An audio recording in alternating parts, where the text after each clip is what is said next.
So, so good afternoon, everyone. Yeah, and welcome back. Happy New Year. And we will start with our information session today, and we have Andy here. We will do karakia at the formal meeting at the start, and we've got Victoria online with us.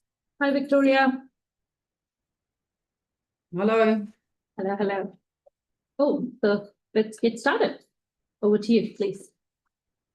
Thank you very much. I'm here today to inform the board about what we call an area transport study that focuses on the Northcote Road area. In the little memo I've given you, there was an image showing the extent of the area. You'll see it goes along Northcote Road, and it touches upon approach sections to it as well, such as Sawyers Arms Road, Greers Road down to Landings. And we'll probably include Main North Road between Tranford up to its intersection with Northcote Road as well. We could extend this on many other areas of influence on that corridor, and that would include Cavendish Road. We understand there's perception of rat running through there, so that's something we can look at, and we can look at whether it's rat running or it's just general growth in traffic through intensification that's become the whole area. So the study will be looking at the existing situation right now, as well as a future scenario where growth has occurred as planned to occur further out to the west. So we're looking at what's happening now and what's going to happen in the future. We were here possibly a year ago when we were looking at cycle improvements on Northcote, and since then we did some. We engaged Becca to look at possible options on how to improve cycling facilities, particularly between Main North Road and Lydia Street, and in particular between Fenchurch and Main North Road, where there isn't anything. And so they come up with various options of widening the northern footpath, widening the southern footpath, or one or the other. Now, we didn't bring this to the board because of the election, so this is the first time the board have actually been told about these investigations. We felt that one of the options which showed a widening of the footpath on the northern side was probably the most urgent because of the lack of anything there. And it's sitting as an appendices inside here because the area study would actually encapsulate what one might do to address those cycling deficiencies there. And so we knew those cycling deficiencies. We knew there was a lack of proper width of the cycleway on Main North Road itself. And there were various other issues. And the point of today was also just to double check if we missed anything off. Like, is it a traffic issue? Is it a congestion issue? Or is it an issue of pedestrian and cycling safety? Now, I've already heard from Stock that there are issues regarding our favourite Sawyers Arms, Greers, Northcote. T intersection is very, very tricky to make a right turn into or out of it. And we understand there's extensive queuing for vehicles on Northcote Road trying to make that right turn. So that we did do some work previously, and there was a scheme to signalise that. That was at a point when NZTA, our co-funders, were on board with us in terms of providing a 50% cost share for any scheme there. But that's part of what was called a Road to Zero. It's a national campaign, and this fit the bill quite nicely. So NZT were on board. We had a change of government, and the Road to Zero campaign was dropped off, and therefore NZT stood on their funding support. And so I understand that's one of the reasons why that dropped. But this would be included within this area study. again, looking at, we might come at it from a different angle. So there's definitely safety in terms of trying to cross that intersection, but it might be that the congestion is probably as big an issue as safety, and that might score higher in terms of NZTA's funding priorities. They're looking to create a more efficient, productive, especially on arterial. So we might have another go. Going back to NZTA. Now the designation. Been in the district plan for many years. I believe it was put in because there was going to be a widening of Northgate Road. Several reasons it hasn't happened. We had previous studies showing what you might be able to do on that corridor. One included what we call a dynamic lane, of 2 lanes in one direction during the morning peak, and then flipping over 2 lanes in the other direction. And we'll have a look at that. We'll have a look at all the studies we've done so far. That one might not prove to be a goer, because you need tidal flows. In fact, Northgate Road, the flows are almost the same in each direction in peak period. It's no longer a terribly long section. We've got a railway line in the middle, and we've got direct accesses. So I think there's a comparison to on the Baroa up in the North Island of such a scheme which is working well. It's a completely different context. So we look at that again, but that may not be something that the study determines is a good way forward. The designation of lapses in August. So a lot of the work has been done. What we would need to do is go. We need to go to the consent team and put forward a case for keeping the designation. And so the commissioner would be looking to see that enough progress has been made and that there's strong enough intention to actually use all or some of that designation. So this area study will be that evidence to show that we are serious about investigating this corridor and whether we need to keep the designation. That's probably a summary of. Cool. Thank you. Do we have questions? Simon? Oh, kia ora. Thank you very much. Couple of things. In terms of have we missed anything, just one thing I noticed wasn't referenced in that memo was in 2018 there was a Harewood Road corridor study, and that's got a few pages on. That's got a few pages on Sawyers Arms Road, because that Sawyers Arms is kind of on the northern boundary of that corridor study. So I'd recommend having a look at what was in that. There was forecast traffic volumes for 2021 and 2031, I think, for Sawyers Arms Road, for example, and there's some considerations of intersection upgrades and things. It wasn't clear to me what the next step is with the Northgate Road pedestrian cycle improvements. Yeah, that was sort of, I forget when it was, maybe about a year ago, that the board put that money sort of back to council to do that work. Is there more to do? Well, yeah, absolutely. I mean, that was just like an initial assessment of the options might pursue, and you'll see those costings in there. Yes. The board were looking to present a transport priority list. That being included. Yeah. We'd also recommend that the designation should also be what I think it was called the Northgate Road corridor improvements. Well, we think that needs to be brought back in again into the plan again to show intention to the commissioner that we are serious about this improving this corridor. Yeah. So, is there a next step that the board needs to take, or will the staff continue to progress that? We will come back to the board once we've got options for. It's almost like this pedestrian cycle improvement was probably nestled inside the wider mitigation of the area. So we come back to the board with options with that nestled inside.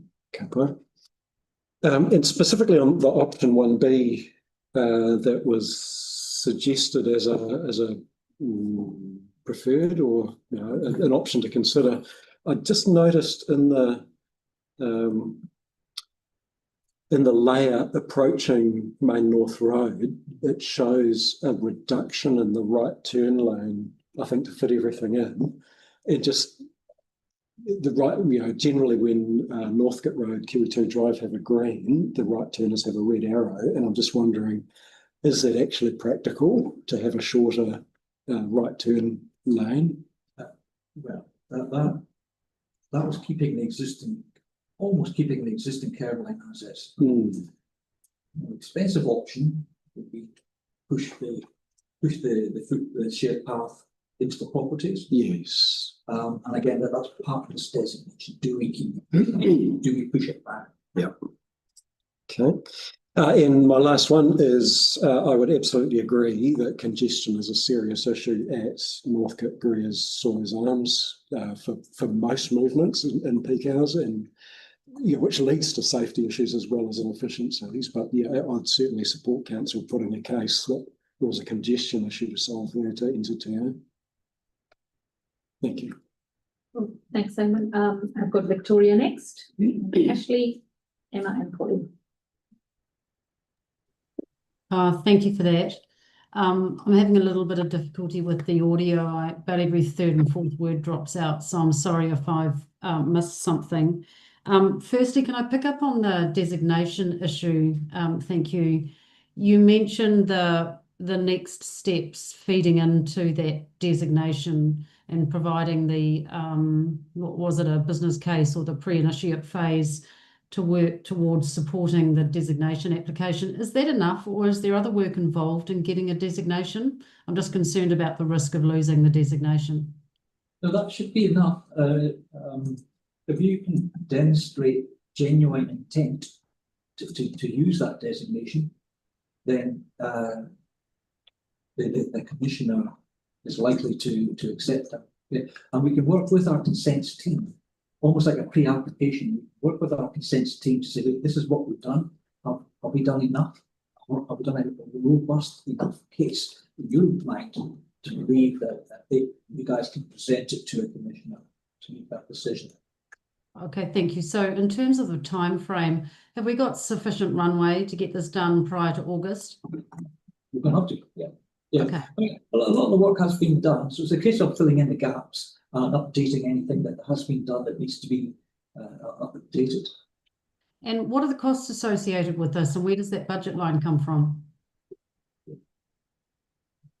For this study, this would come from my operational transport planning budget. It needs to be scoped out, of course, in terms of how much it's going to come to, but it said a lot of the work has already been done. A lot of it we'll keep internal. We're going to keep the modelling internal, and we'll keep the option designs internal as well. So we'll try and keep this as cost efficient as possible. Thank you for that. So my final questions were really just following on. Thank you, Simon, for raising that issue about congestion. And when I read this memo, it appeared to me that there were sort of two gaps in the memo around what's what's causing the problem and where the changes were impacting on this network. I think there were two of them there that come to mind for me, which is impacting on the congestion, and that is the proximity to the Johns Road Ring Road. You've only got to see the traffic building and up on that Northcote, Greers, Sawyers corner to see whether all that traffic's going, trying to get out to the ring road. So proximity to that ring road, and this being a main transport corridor. But also the second part is that there's been a significant amount uplift in housing up in that northwest area. And when you lift the map up further than we're shown, you can see where the greenfields are and where all that development is opening up. So there's a lot of housing out around Gardeners Road area, but also in and around the back of Cavendish there. And so there was no mention either of the increase in traffic putting additional load on that transport corridor. So I just wanted to make sure that those two factors were also taken into consideration when you were looking at this next phase.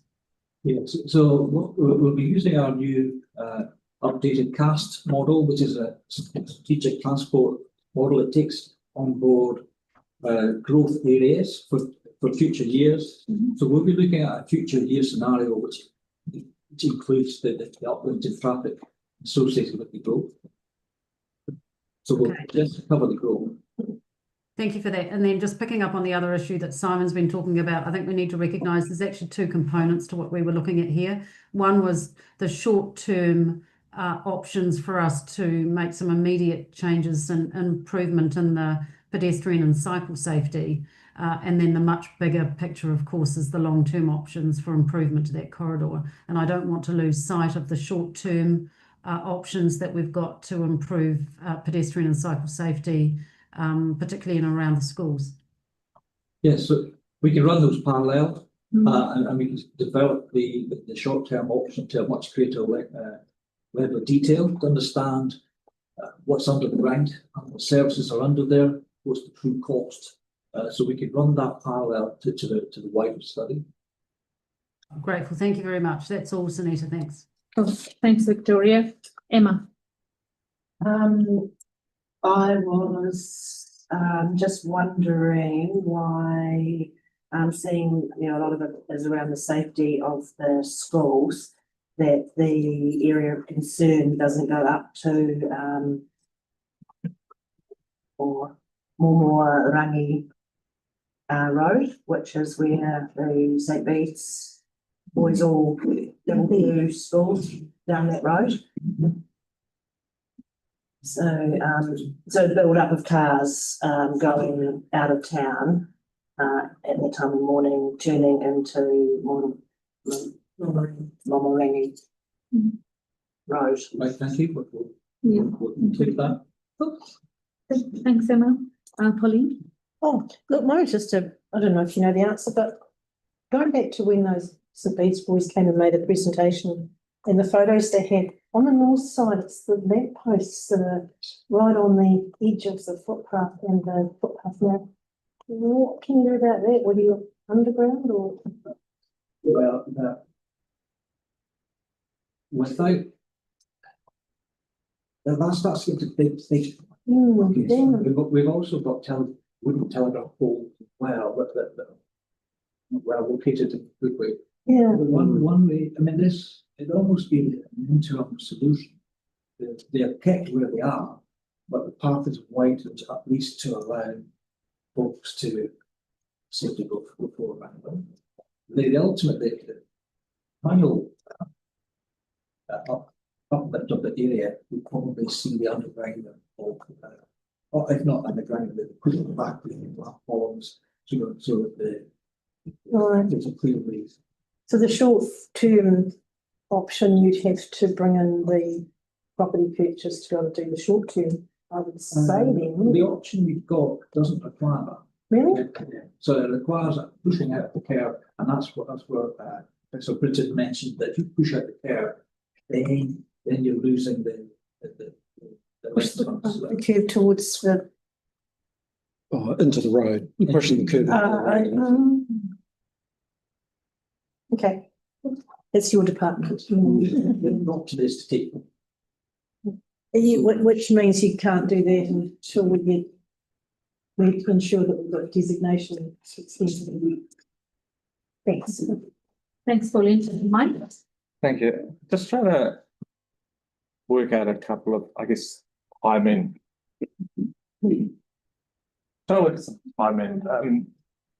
because obviously this project, the GRES, well, the intersection actually is no longer on the long-term plan. It was in the previous one, but no longer in this one. And you were saying one of the reasons was that it didn't get approval through the Wakatahi's process. I was looking at the land transport, the Canterbury Land Transport Plan, the one that was just approved in 24 for the 10-year period. And Sawyer's Arms is a #1 ranked project.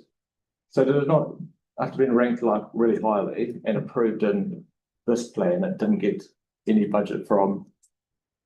My understanding because the campaign of Road Zero was taken on. So under safety, Okay. but it might do under congestion, that's what you're saying, isn't it? Which is a factor of safety as well. Is it? Yeah. So could you just confirm that this was pushed out of the long-term plan by the council, because of NZTA? Oh, I think two reasons. Well, one is we lost the co-funding support. Yeah. Yeah. And the second one was, the solution that was presented, a signal system, was a kind of a suboptimal solution. It only had a single right turn, heading, West Bank onto Sawyer's Arms. Right? Yeah. So there was still quite an extensive amount of heating. Right? Ultimately, what we would have liked to have done was to create a double right turn. Yeah. That would have meant property costs.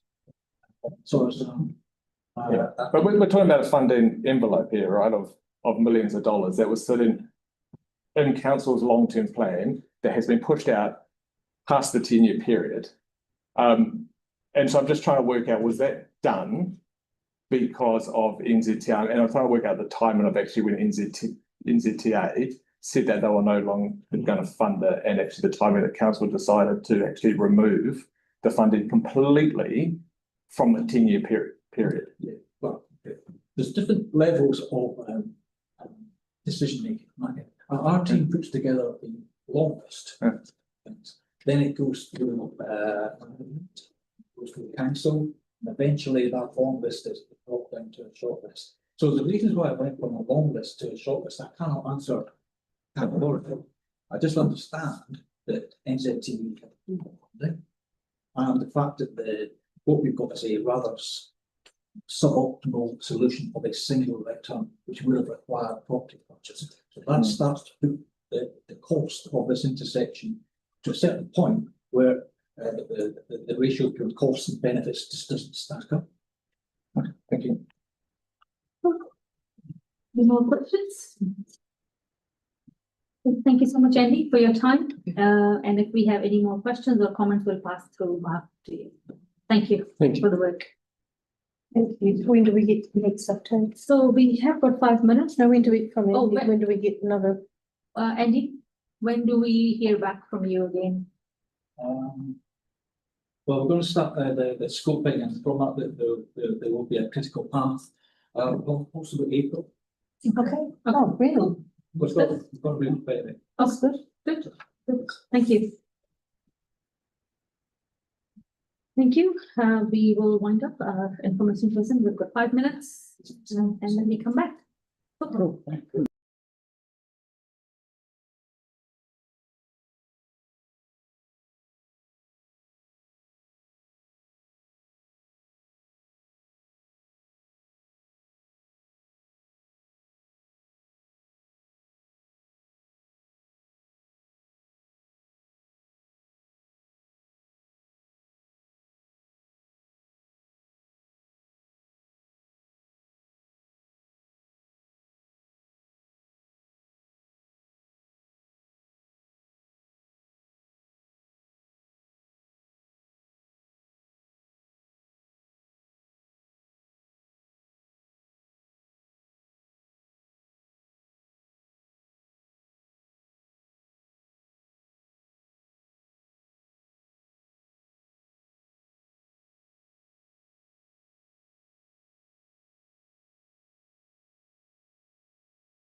everyone.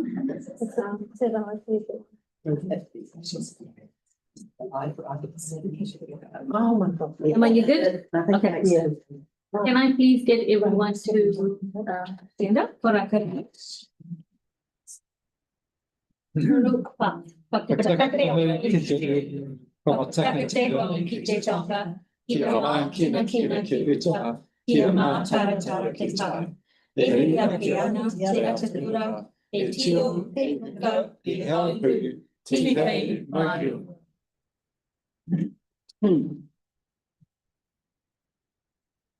Kia board members, staff, and our community members for the first meeting of this year. I welcome you all.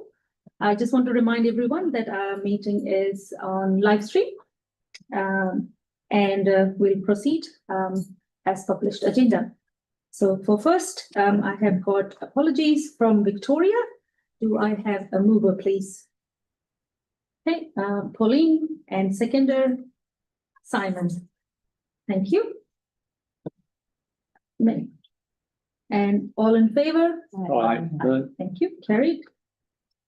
Do we have any declaration of interest? No, thank you.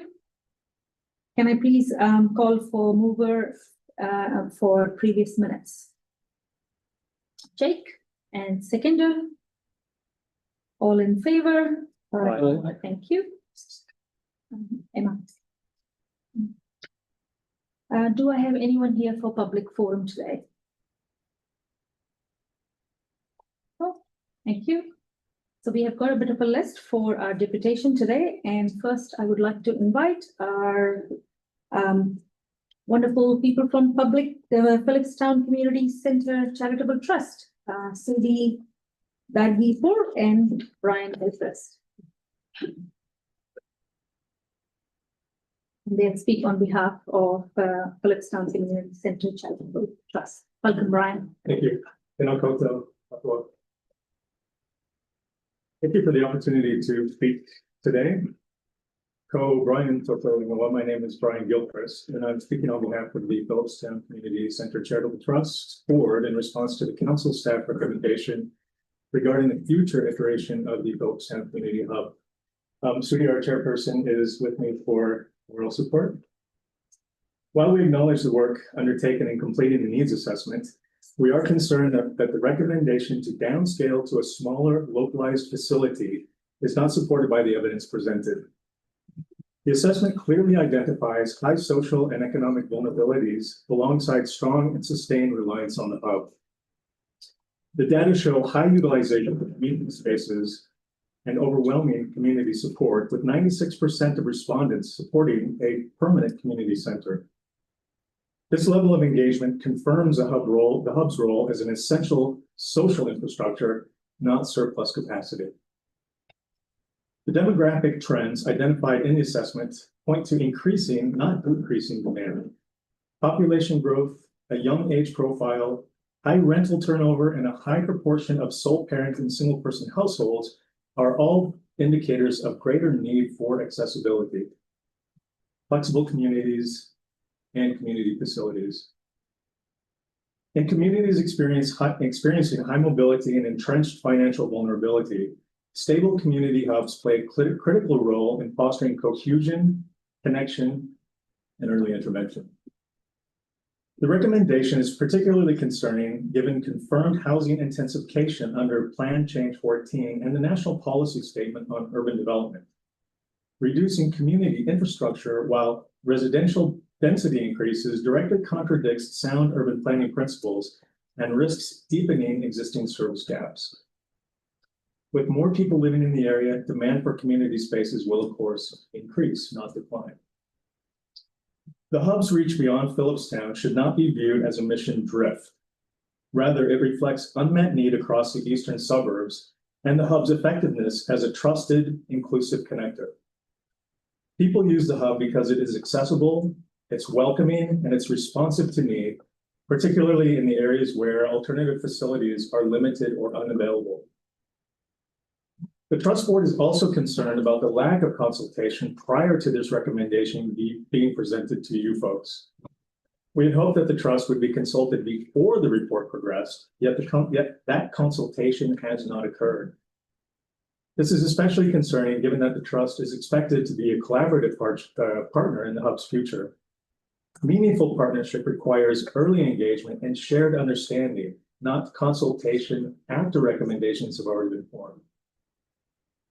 Proceeding with the downscale solution, despite an overwhelming community mandate, clear evidence of sustained and future demand, confirmed housing intensification, and the absence of promised consultation raises serious concerns about the alignment between evidence, consultation, and decision-making. We respectfully urge the City Council to act in accordance with the findings of its own assessment and support a permanent, purpose-built, appropriately scaled facility that is locally grounded, flexible, and capable of meeting both current and future demand. The Phillipstown Community Hub is essential infrastructure, and we remain ready to engage constructively as partners and as the decisions about its future are considered. Ngā mihi nui, and thank you so much for your time. Do we have any questions? Thank you, Brian, for your time. Almost put tension going. Next we have Wayne Hopkins. I did think that. Come to the table. Wayne is here to speak to us regarding the item 7, MOU disposal of Phillipstown school site.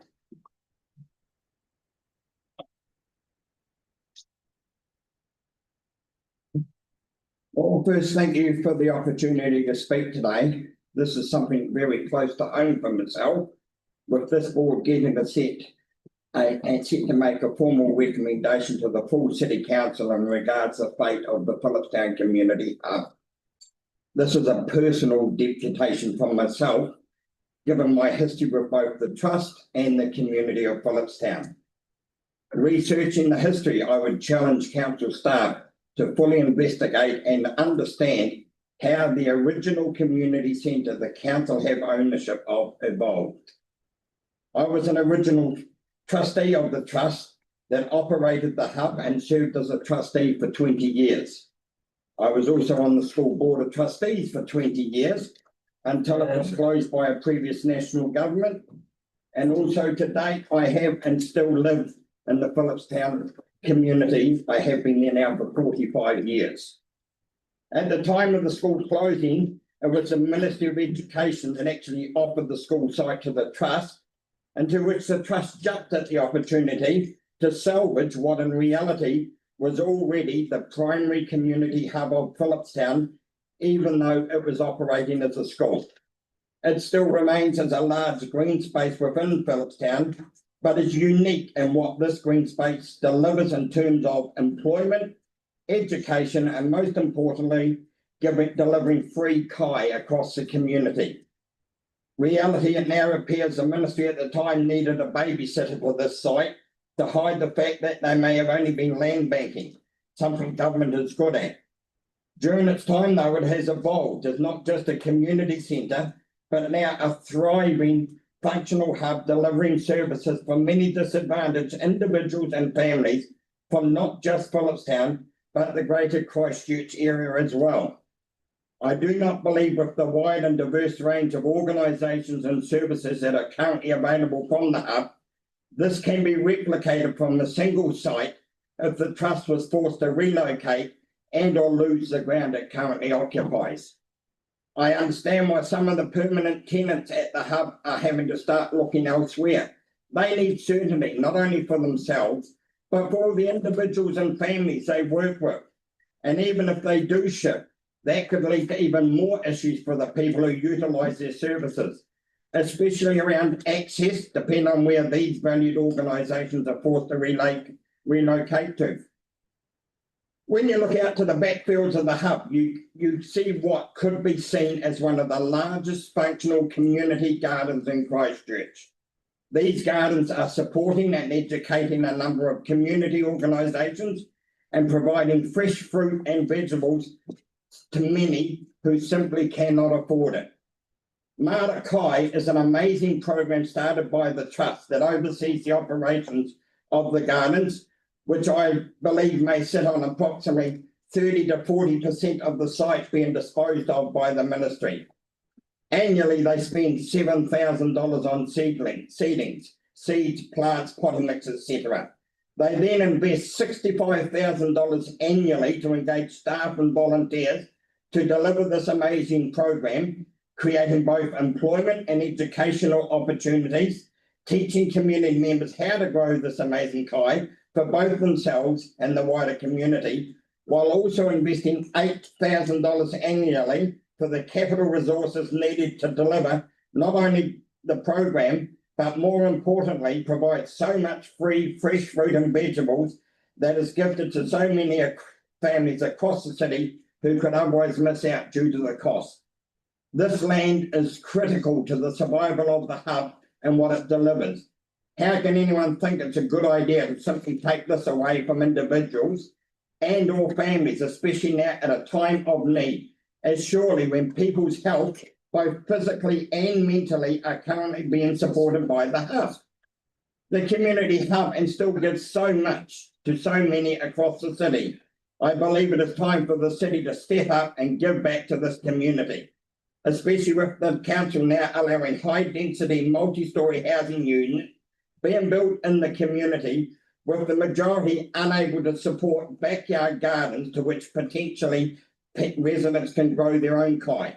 Surely we need to ensure that both the current and any new residents in this community have a facility that both offers and delivers in and for the community. The funds of approximately 3.7 million set aside in the LTP for Phillipstown Community Centre would more than cover the purchase of the partial site being considered for disposal of, and what is likely to be an as-is situation, especially if the ministry gets offers from someone who wants a cleared site, and that is a cost they may want to avoid.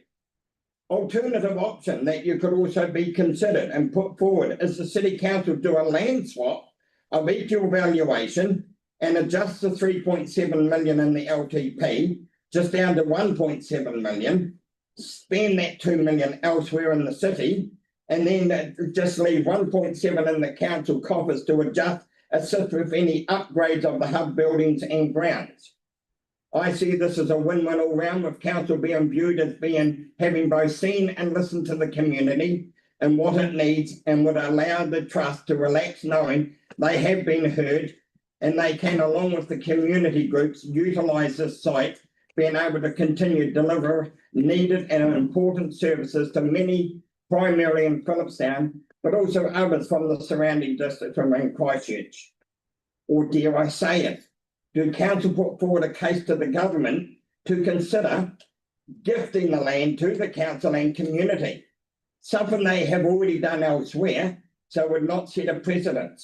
After all, this situation was brought about by a previous government, first closing the school, but equally or more importantly, how much has the Ministry of Education saved in costs over the past 14 years by not having to cover costs on building maintenance, security of the site, which would have been seriously compromised and damaged had no one been occupying that site when it was vacated by the ministry at the end of 2014. Also, this council has worked extensively with the council in meeting their requests for allow more high density housing, and the hub should be seen as a firm community asset in supporting both physically and mentally anyone living within what could be described as a defined living environment. Gifting this site to the City Council would send a great message that government is interested, committed to, and supportive of just how much the Trust has done and is still delivering for some of the most disadvantaged individuals and families from our community. Thank you. Thank you. Thank you, Wayne. Do we have any questions? Thank you so much, Wayne, for your time. Okay, now next we have is Alison also. Alison will speak regarding item 8, Tamberley Crescent and Edgware Road Springfield pedestrian. Hello, lovely to see you again. I actually took part in consultation under my married name, hence Alison Wilsoff up today, not trying to come in under any disguise. There are two main issues here, I believe, with the proposal put forward both by the Community Board and by staff. The first is that the original concern brought to the board was to actually improve safety at this intersection for pedestrians, and addressing poor visibility for all users should have been the focus, but instead somehow that has turned into installing a pedestrian refuge, and that's been, I don't know why that has happened or where that came from. Council officers have looked at two options: installing the pedestrian refuge, because that's what the board has asked them to do, and that's on Springfield Road by the dairy, or do nothing. Two other options were considered, one including a pedestrian refuge and the other moving the bus stop currently outside the dairy somewhere else, but they were ruled out, as you all already know, and I believe that was the right decision. The main issue at this intersection is vehicles and visibility. And in fact, the stats, the crash statistics from the last 5 years show very clearly that that is the issue. All but one of 4 reported crashes at or close to the intersection have involved vehicles hitting other vehicles. One minor injury accident involved a vehicle colliding with a scooter crossing Aberley Crescent. And it appears to me that not one of those incidents would have been avoided if the proposals before the board today had been in place. The issue is poor visibility. A pedestrian refuge is not the answer. In fact, I believe a refuge will make things worse. You only need to look at what's happened on Cranford Street by McFadden's Road. There was a pedestrian crossing, as you'll know, put in there, and cars turning left out of McFadden's was actually flagged as a safety issue for pedestrians after it was installed. And the same thing will happen here. And the safety bumps that was put in is to surprise drivers to look up and see pedestrians. But I don't want to go back over that insane decision. The same thing will happen here. Pedestrians crossing to the refuge in front of cars turning right onto Springfield Road, out of Edgware Road, is the same dangerous situation. And reading the submissions, a large number of residents don't want it. It will block up traffic. This is, sorry, with the bus moving, the bus being relocated onto Edgware Road. The residents there don't want it. It'll block up traffic on Edgware Road. It's further from social housing on Aberley Crescent and on Springfield Road. And those residents will now have to cross the street to get to the bus stop, which they currently don't have to. The bus should remain where it is. The bus stop should be cut into the pavement if at all possible. And of course, been down there and had a look, and there does appear to be room. But again, that hasn't been considered. You know, the considerations were pedestrian refuge, do nothing. Signage alerting drivers to pedestrians, addressing the sight lines for drivers and cutting in the bus stop for pedestrians should be things that should be considered. And it would certainly save $130,000 and potentially save other lives as well. Oh, and to say nothing of the disruption that people around St Albans have put up with for so many months now. The disruption on this road is going to be absolutely massive for something that is entirely unnecessary. Thank you, Ali. Do we have any questions? No, thank you so much for your time. Moving forward, we have got Miriam O'Connor. Please, can I invite you to the table? It's the first time that I'm speaking. Yeah, that's all right. I don't know, do you want to have a copy of my speech notes? Yes, we can. So, Yeah, just make it. What we want to do rather than things. Yeah, but there's multiple.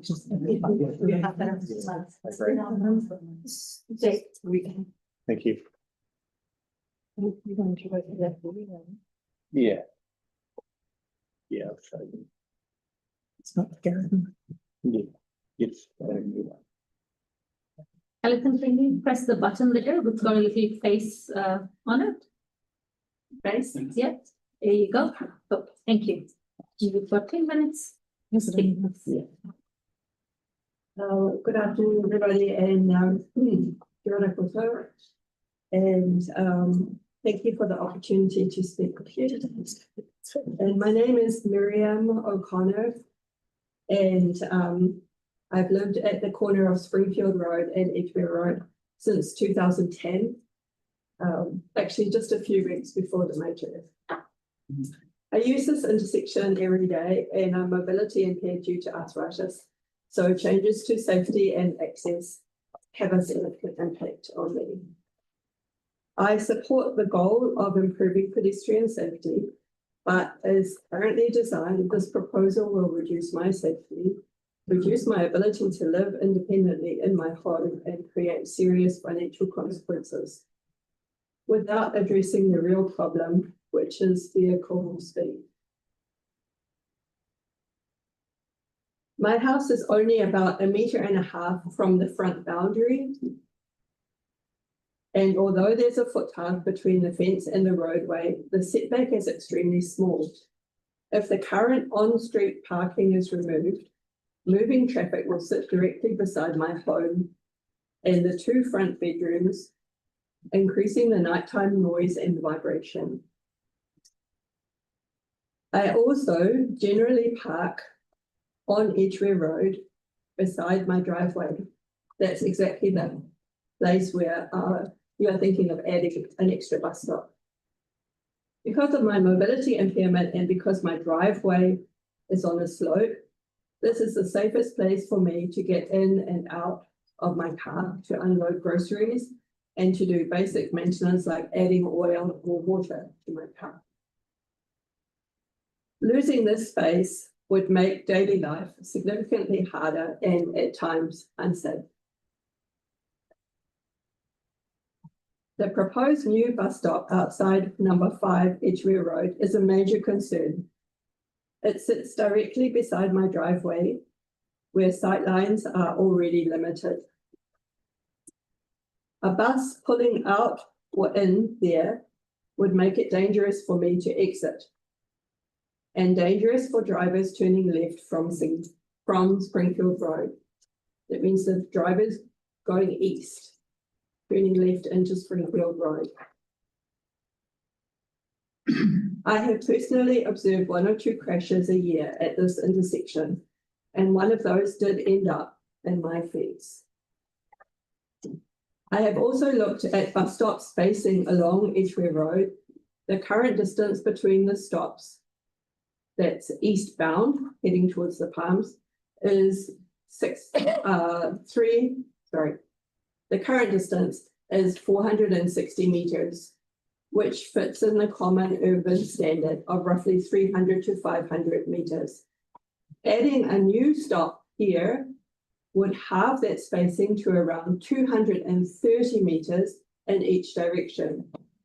That offers very little accessibility benefit while significantly increasing disruption, including the loss of curbside parking, increased bus movements beside residential driveways, and more noise and activity next to homes. My neighbour has got children that need to sleep. I rent rooms to boarders in order to afford to stay in my home. Parking loss and increased noise will make it much harder to retain good boarders, threatening my financial ability to remain in the community. I support safer crossings, a pedestrian refuge, and real speed reduction measures, such as speed cushions or extending the 30-kilometre zone. These address the actual issue, which is driver speed. And I would also add that a zebra crossing is something that drivers do slow down for, and they do pay attention. I don't think it's as expensive as putting traffic lights, but it would make a real difference to car speed. If the council does proceed with changes that increase traffic impacts on my property, I ask for mitigation such as sound fencing and insulation or double glazing, in recognition of the historic land loss to my property where the intersection was widened previously. And so I have this very narrow setback. And the intensified effects of this proposal. Finally, I ask that safety improvements are not achieved by shifting harm onto adjacent residents, especially those with disabilities. Please ensure that the solution does not make my home and our neighbourhood less safe or less livable. Thank you, Miriam. Do you have any questions? Question? John? Thanks, Miriam, for a well-prepared presentation. And just to clarify, I've captured your point about vehicle speed and due supports and cushioning and or zebra crossing to slow people up. And I'm conscious of your measurements for 60 metres versus 230 metres for bus stops. If you were to have a solution to this, what are you thinking about with the bus stops, removing them altogether or retaining them, cutting them anyway? I believe there's a it's not symmetrical at the moment. At the moment, there is, everybody's familiar with the map, right? Yep. So there is a bus stop which they call outside the dairy, between the dairy and the next property. And that one doesn't seem to cause problems as it is at present. It probably will cause more problems if we move it onto Edgware Road, which is a narrower road, and it's going to affect people's view of the intersection more. So I recommend that bus stop should stay there. Yep. And that takes care of. It's been there for 15 years. I don't think it's been a problem. Since I've been living there, there's been a bus stop opposite. Sure. The other bus stops, I think, okay, there's one opposite Pitt Street going east, and another one about opposite the second-hand bookshop or the Caledonian Hall. Okay. And that's the distance between those two is 460 metres. Right. So therefore, in this plan, the council is considering adding another one, but it's in a very intense intersection. So I think maybe they shouldn't add another one.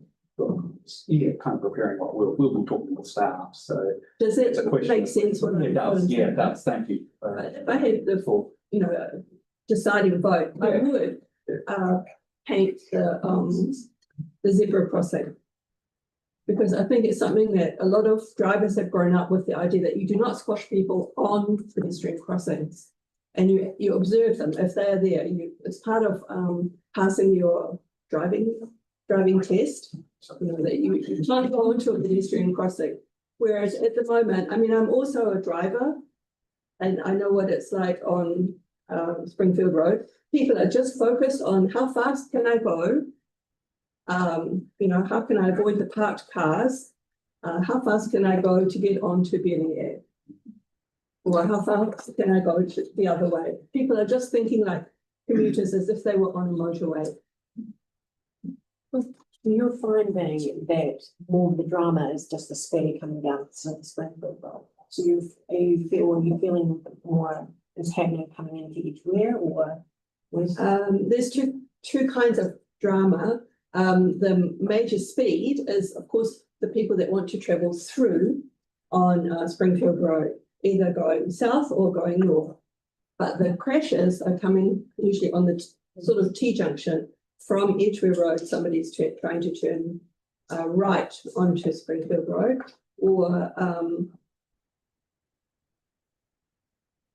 or it could happen the other way, where someone is trying to turn right from Springfield onto Edgware. Those two. the main hitting factor is Springfield Road? Was it? The main hitting factor would be Springfield Road. I'm sorry, I couldn't quite understand what you're getting at. The main incidents or accidents that would be happening would be on Springfield Road. Then Edgware Road. Yes, that's right, but caused by the fact that it's more or less a T-junction. The Everleigh Crescent people do not usually cause accidents. They normally timid, and they just rush out into the traffic stream as the people on Edgware Road tend to do. Right. Thank you very much, Miriam, for coming and sharing your views. Thank you. Thank you for listening. It's time for everything. Well done. Well done, good work. All right, we move to item agenda 6, petition. We don't have any. And then staff reports for item 7. May I please request Angus and team?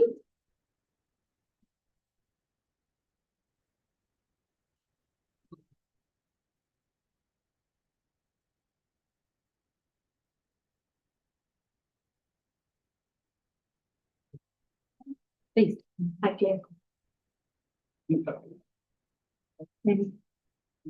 Okay, over to you, John. Good afternoon, board. Thank you for having us. Obviously, turn me on or off. No, I thought it'd go great. So. Yeah, Red means go. yeah. Let's go.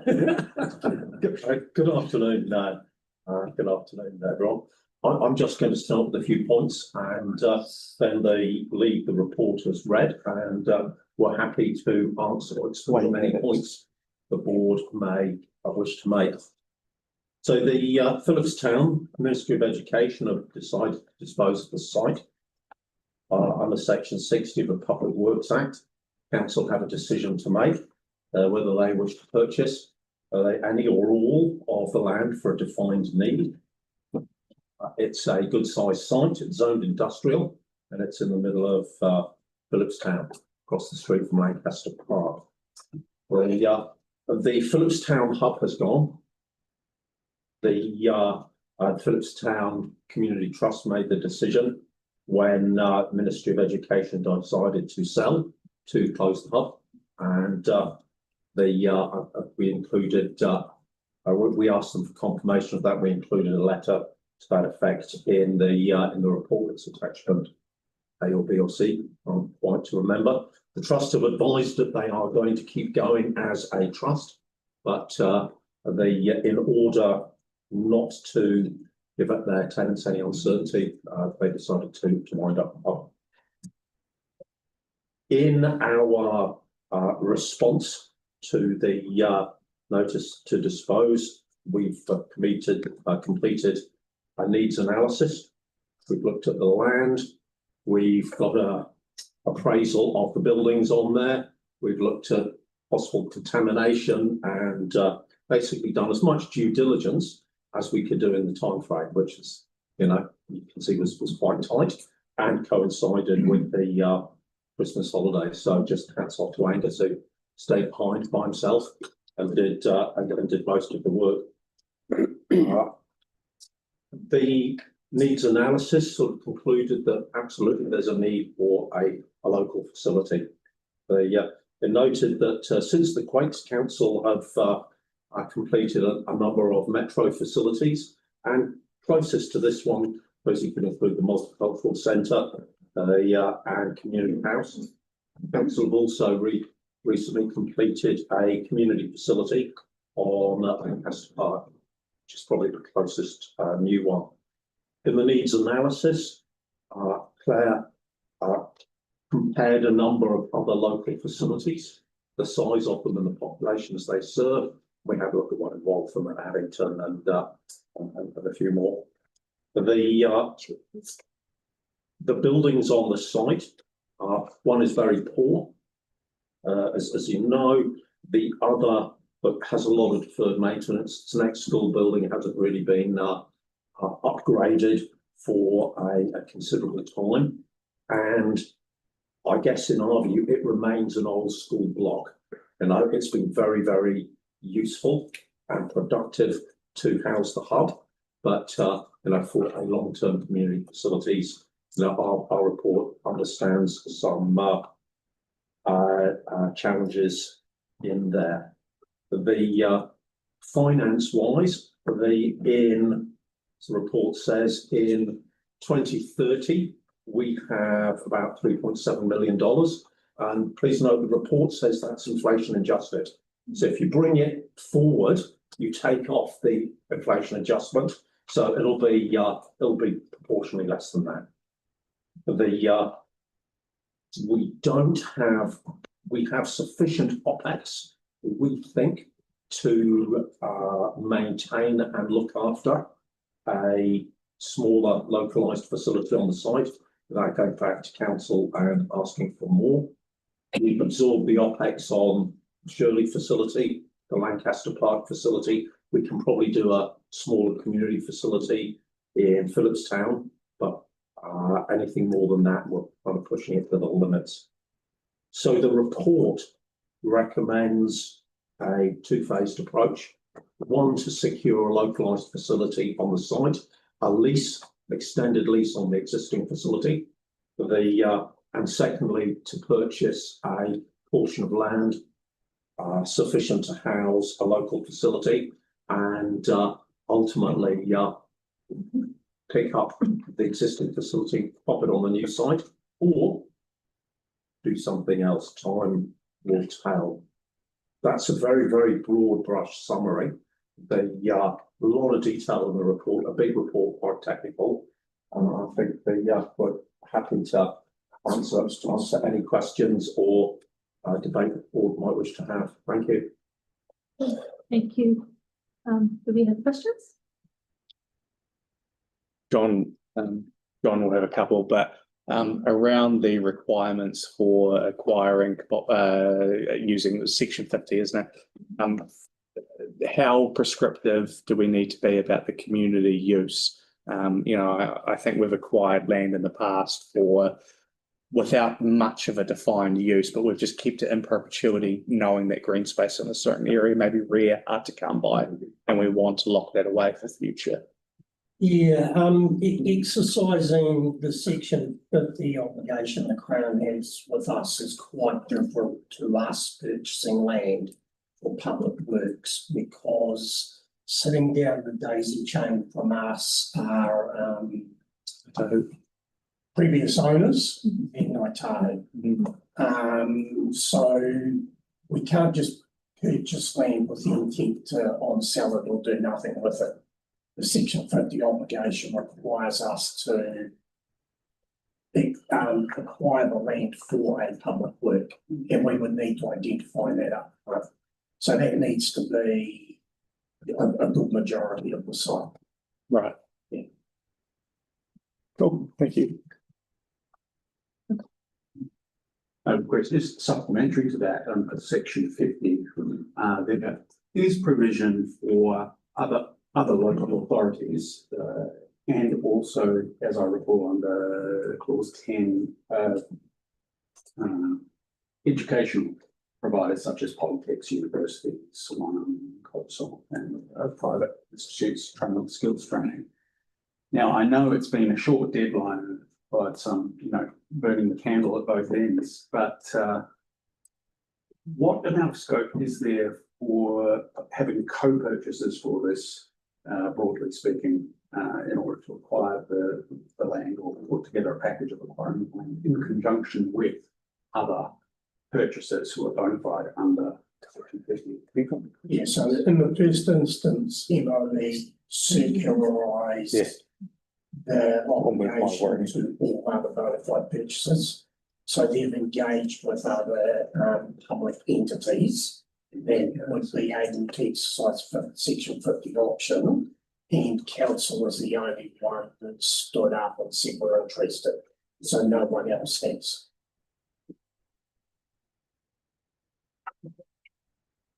How will they notify? Is it the same way they notified us, they sent us a letter.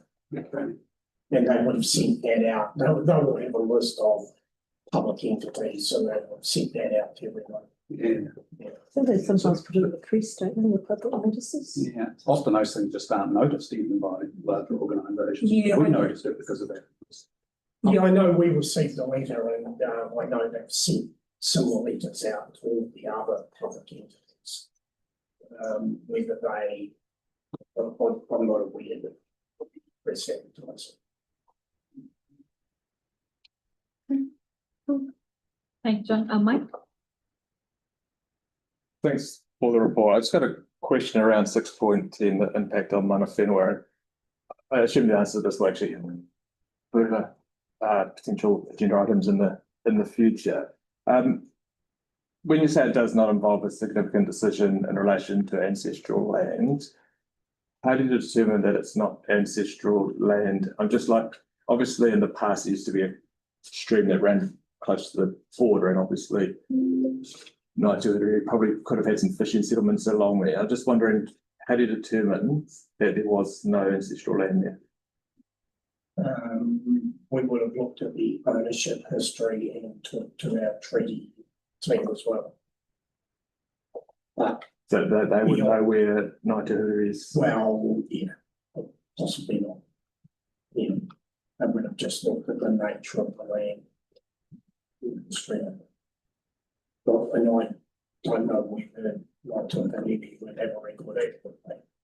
They have good knowledge where stuff was, yeah, and they haven't been asked. But I have asked, so I have asked already, but it's okay. But it's just, I guess, looking at process moving forward is trying to identify where there's potential old waterways, there's potential ancestral land there, and having those conversations, because a lot of that information is kept by the Hapa, not necessarily council.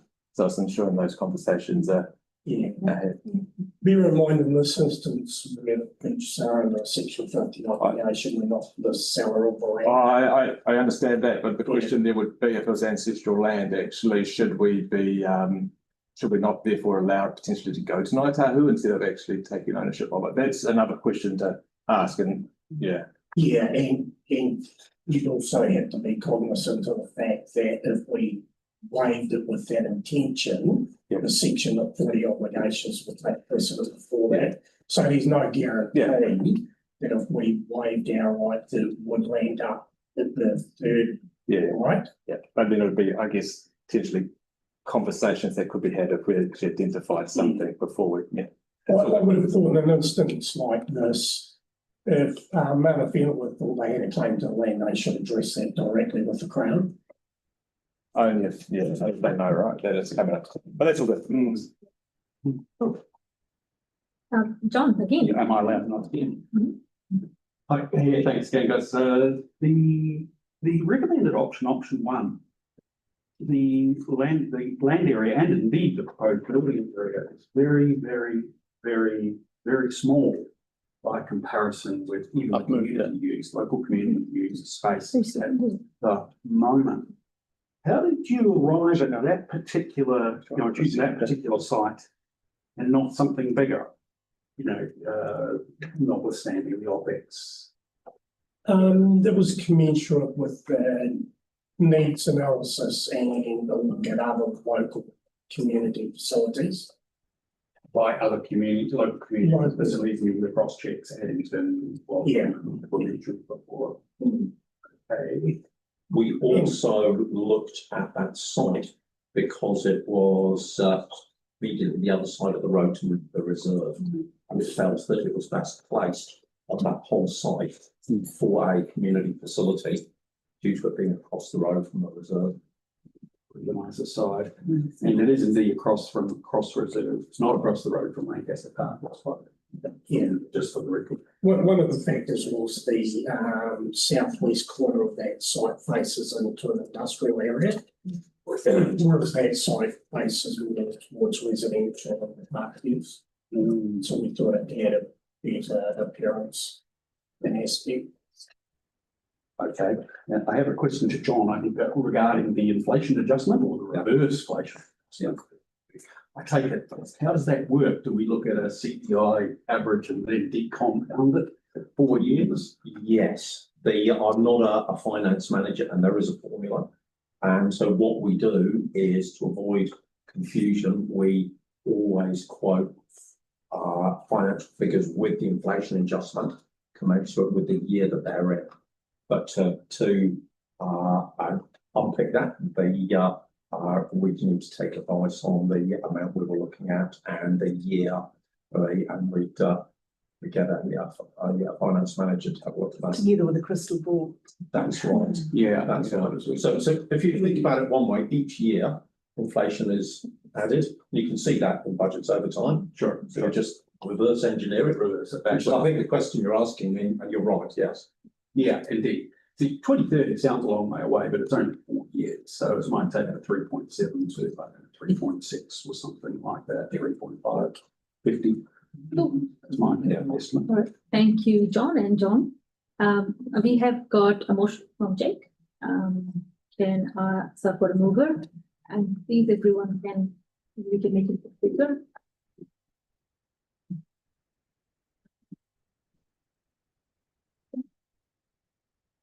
Big enough for everyone to see it? That was your original word. Is it six? Oh, no, Is that number 7? is it eight? Hang on. Six, I think. Fruits. No B. Oh, yeah. So 0.6. Just needs to get points. Right. How do you want to do that then? I would pass Angus out because note B needs to be, isn't it?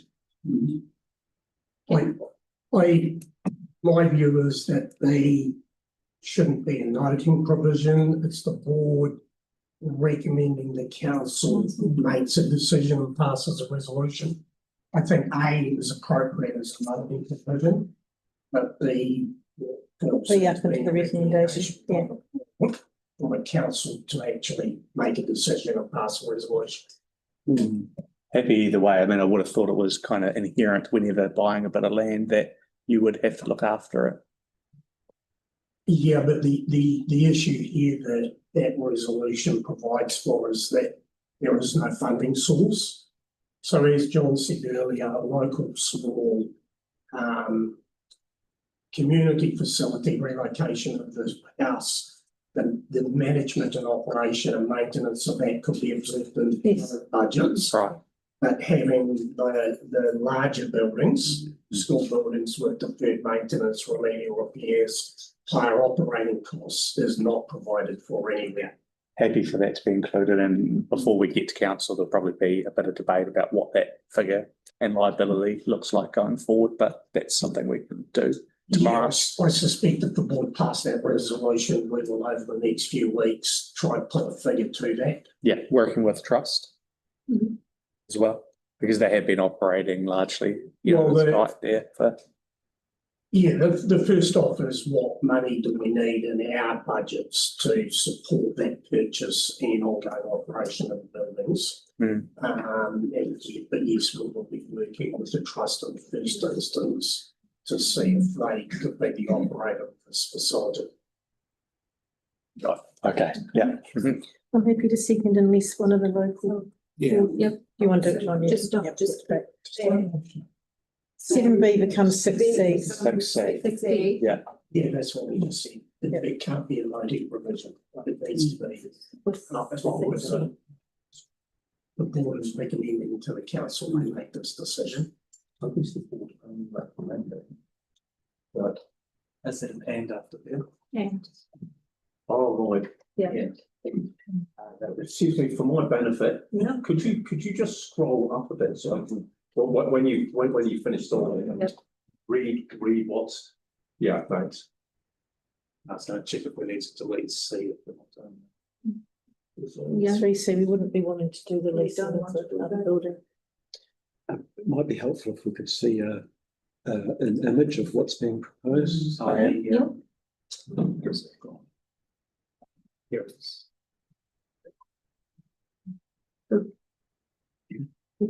The circle doesn't mean anything, does it? It's the The labour. circle is showing that if you look really close, it shows the land area of that. I mean, this is not accurate. I think, what is it, 3,830 square metres or something? Yeah. So it falls within budget, well within budget.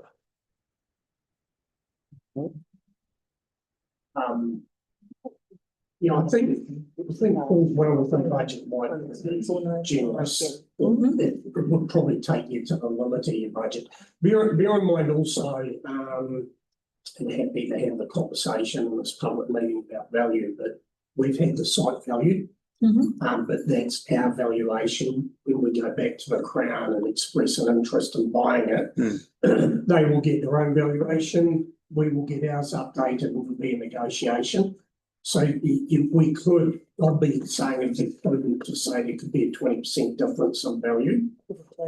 Yeah, so we're our value is at $700 a square metre. So you can put it there. 700 times 3,000. Keep on going. Not the site, exact sites. But bear in mind also, you need to compound back your budget to current day by 4 years. So I don't know what inflation index finance people will have used, but it could be anywhere between 2.5% to 5% a year. We have to ask them and they would take that back. So even if we didn't take the compounding, it's 20% less than what it is at the moment, probably, maybe. So, yeah, that's right. Mike, Rough up there, yeah. Mike has a Sorry. question. Well, I'm just curious about 6B as per minutes attachment. Wouldn't it be the agenda attachment rather than the? It's not in the agenda. This was to be attached to the minutes. Okay. Yeah, this is. This is a plan that's been developed today. It is not in the report. By the time it goes to council, it'll be a minute. Yeah, This is a result of conversations. us wanting to know what different site option sizes were. That's the latest in cutting edge graphics as well to produce. That pushes the limit of. You see, we're doing well. A is the whole site, including green space, is it? Yeah, as yeah, Which is the better. John. I think so. Yeah. Yeah. So Yes. So yours all green excuse space. my ignorance, Mhm. the resolutions, the board doesn't have the delegation to buy land, so it needs to make a recommendation to the council. Yes. Where is the board making a recommendation to the council to buy land? It's up the This is top. the A, isn't it?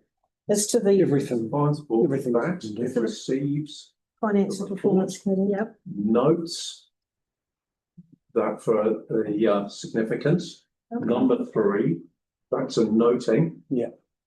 So number 4 requests staff engage. Yeah. Resolves to acquire. Yep. Number 6. 6. So maybe we should say recommends the finance and performance committee. That's it at the top. It's got it up top. It does at the top, okay. Recommends that. Yeah. So these are all recommendations to the finance. Do either A or B, Yeah. A or B and C. whether you do A or B. Yeah. Will be resolves additional funding, Yeah. notes, resolves. Thank you. Yes, so the attachment A to the minutes will also be attachment D to the finance performance. Hopefully clear enough. We're saying it many times, the same thing. Mike, you have a question? More a comment than a question, but Yeah. I support it. My concern is when I look at this, right, I would prefer if council was able to purchase the whole site, because then you get not only the buildings, you get green space. But if we're offering 2 options, then council is most likely going to take the cheaper option, and then the community potentially loses green space, which I think is really important. And I'm just wondering whether we need to say actually our preferred one would be to purchase the whole site. I'm open to that if you wanted to have wording that puts an emphasis on. Yeah. Just put brackets preferred option. Preferred option. Of the board's preferred option. Yes. Preference, preferred option. Easy, done. Yeah. Good point. Only bit of words in black, because if that's, otherwise it was conditional on the relocation of the council owned house. So I just wondered if you wanted the words in black to change that. Retention of 3 existing buildings and Looks. we're not relocating though. Sorry, I'm not clear what you're asking. The original staff recommendation under 8 had that the resolutions, that the implementation is conditional on the land purchase and the relocation of the existing council owned house to that land.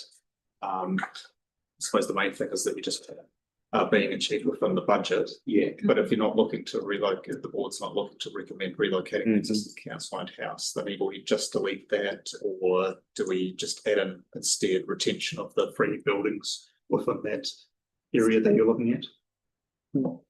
Would just delete it, wouldn't we? Just delete it. I've got a house subject to budget. I don't want the house. You don't want the house? Won't need the house. I think we're just silent on it in this decision. Right. It's Yeah. no. Yeah. It only entered into the equation through the staff recommended option. Yes, yeah, but, I mean, not a decision for now, but in August this year, the ground lease runs out and we'll have to make a decision about that house. So that could be a separate decision. I know Tita Kurta would love the council to abandon that building to them, i.e. they don't renew our lease and we abandon the building to them. That's their strategic outcome. I just worry if you bring that into this report and that it's just going to create a huge kerfuffle on the day on a building that almost no one in the room is going to have any history or background. It's an additional cost. It's about 150,000 to relocate that. Where does the delegation sit? With? On the decision that'll come in August, Yeah. which will probably be 3 or 4 months before that. I think it's a council decision. I suspect it's, well, so at least it's expiring. We would need to decide what we're going to do with that. We'll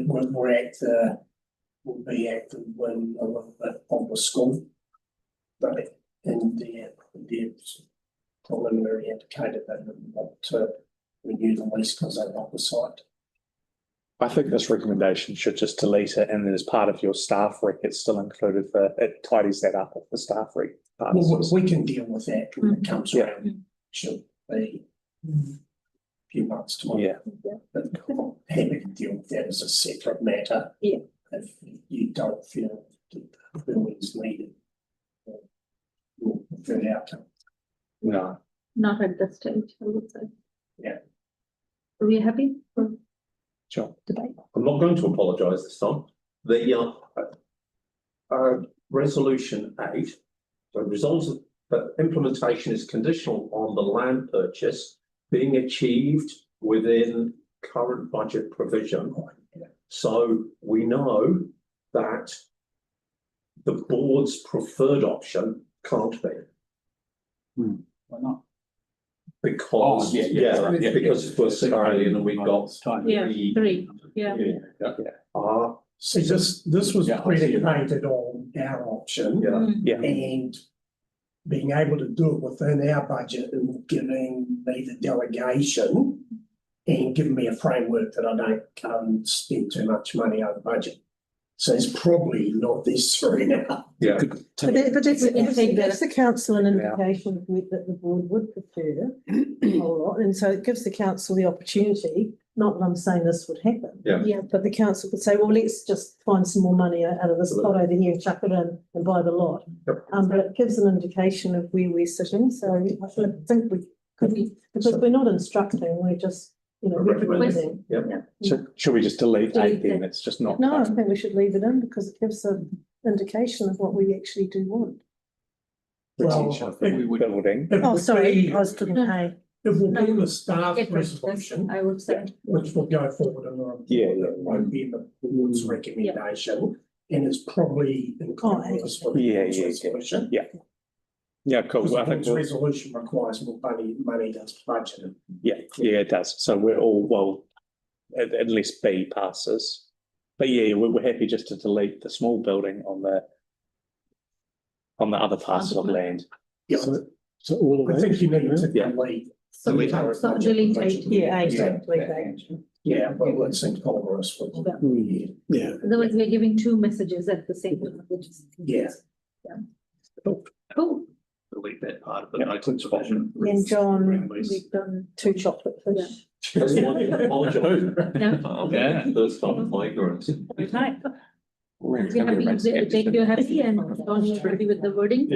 Just All right, would we speak the debate? Yeah, we get into debate. Happy to open the debate. Look, council has long held a desire to retain this really special bit of land and the really amazing community building that has come from it. I think the change in the Phillipstown community has been articulated here today, but we've actually seen it all as elected members. And you know, the impact that's had on the community has been quite demonstrable even over the last decade.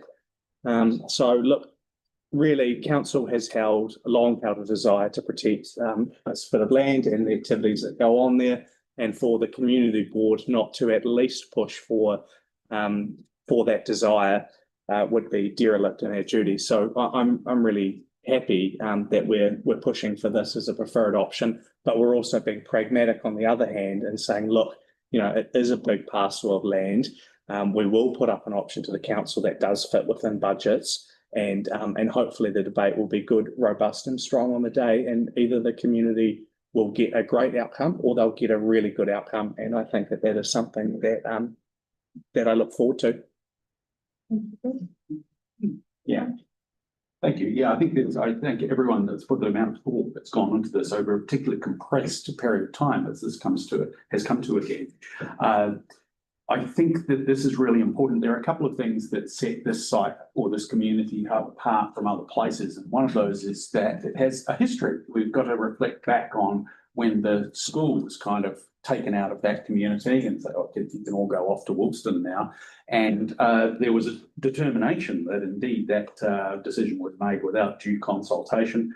And I'm afraid of history repeating itself and Phillipstown again being sold out by, here's an opportunity to redress that, albeit by the city. I think that the other distinction is that council was always looking for a community partner to operate these things, and we have an existing and proven community partner who's operating this space and in a manner that has developed over the time, including before the designation of Phillipstown Community Hub. This was the de facto community hub for Phillipstown when it was the school. It always has been. And it's kind of the only game in town for that area as far as community hubness goes, and an increasing and intensifying population near the city. I'm very happy with our recommendation because the 1,100 square metres, it just seems a little bit shrunken and kind of taken the mickey compared to it's effectively choking and closing what exists at the moment. And I'm not happy with that. So very happy with the recommendation that the board has put together. Cool. Thank you, John. Anyone else? I would just like to add that I am happy for us to recommend this. In the ideal world, I would love for us to buy the whole land. But as Jake mentioned, that we need to be pragmatic about it. So today's our recommendation will certainly be a decisive step forward towards strengthening Phillipstown community. And I always debate in my head this nothing or something, but that something which was offered to us was really like nothing. So what we are going to offer today is our intent, and we hope that council would take us seriously. Thank you. So I will put the vote on the floor. All in favor? Aye. Aye. Against? Carried. Thank you very much. Well done.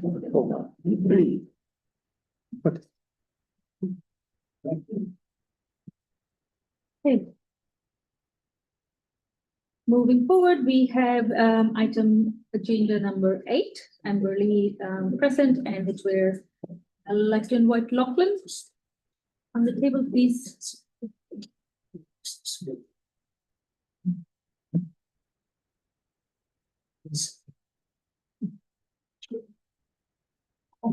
Welcome, Lachlan. Yeah. Is the red on? Yeah. Thanks very much. Lachlan Bevan from Traffic Operations team. With me, I have Brian Sawyer, who's our public transport engineer, and Daisy B, who's our navigation team. Happy to take the report as read. Or I can provide an intro if needed. Do we have questions? Yep. Pauline? Oh, thank you. Just a clarification, see the yellow line on the northeast corner there? Yes. That is extended, isn't it, from what is currently there? You're talking about heading north on Springfield Road or? From each way. Yeah. Yes, it is extended from. It only goes back Yep, there, doesn't yep. it? So it's considerable. Yes, it is. We've extended that because of visibility requirements for pedestrians using that. Yeah, crossing. people have asked that.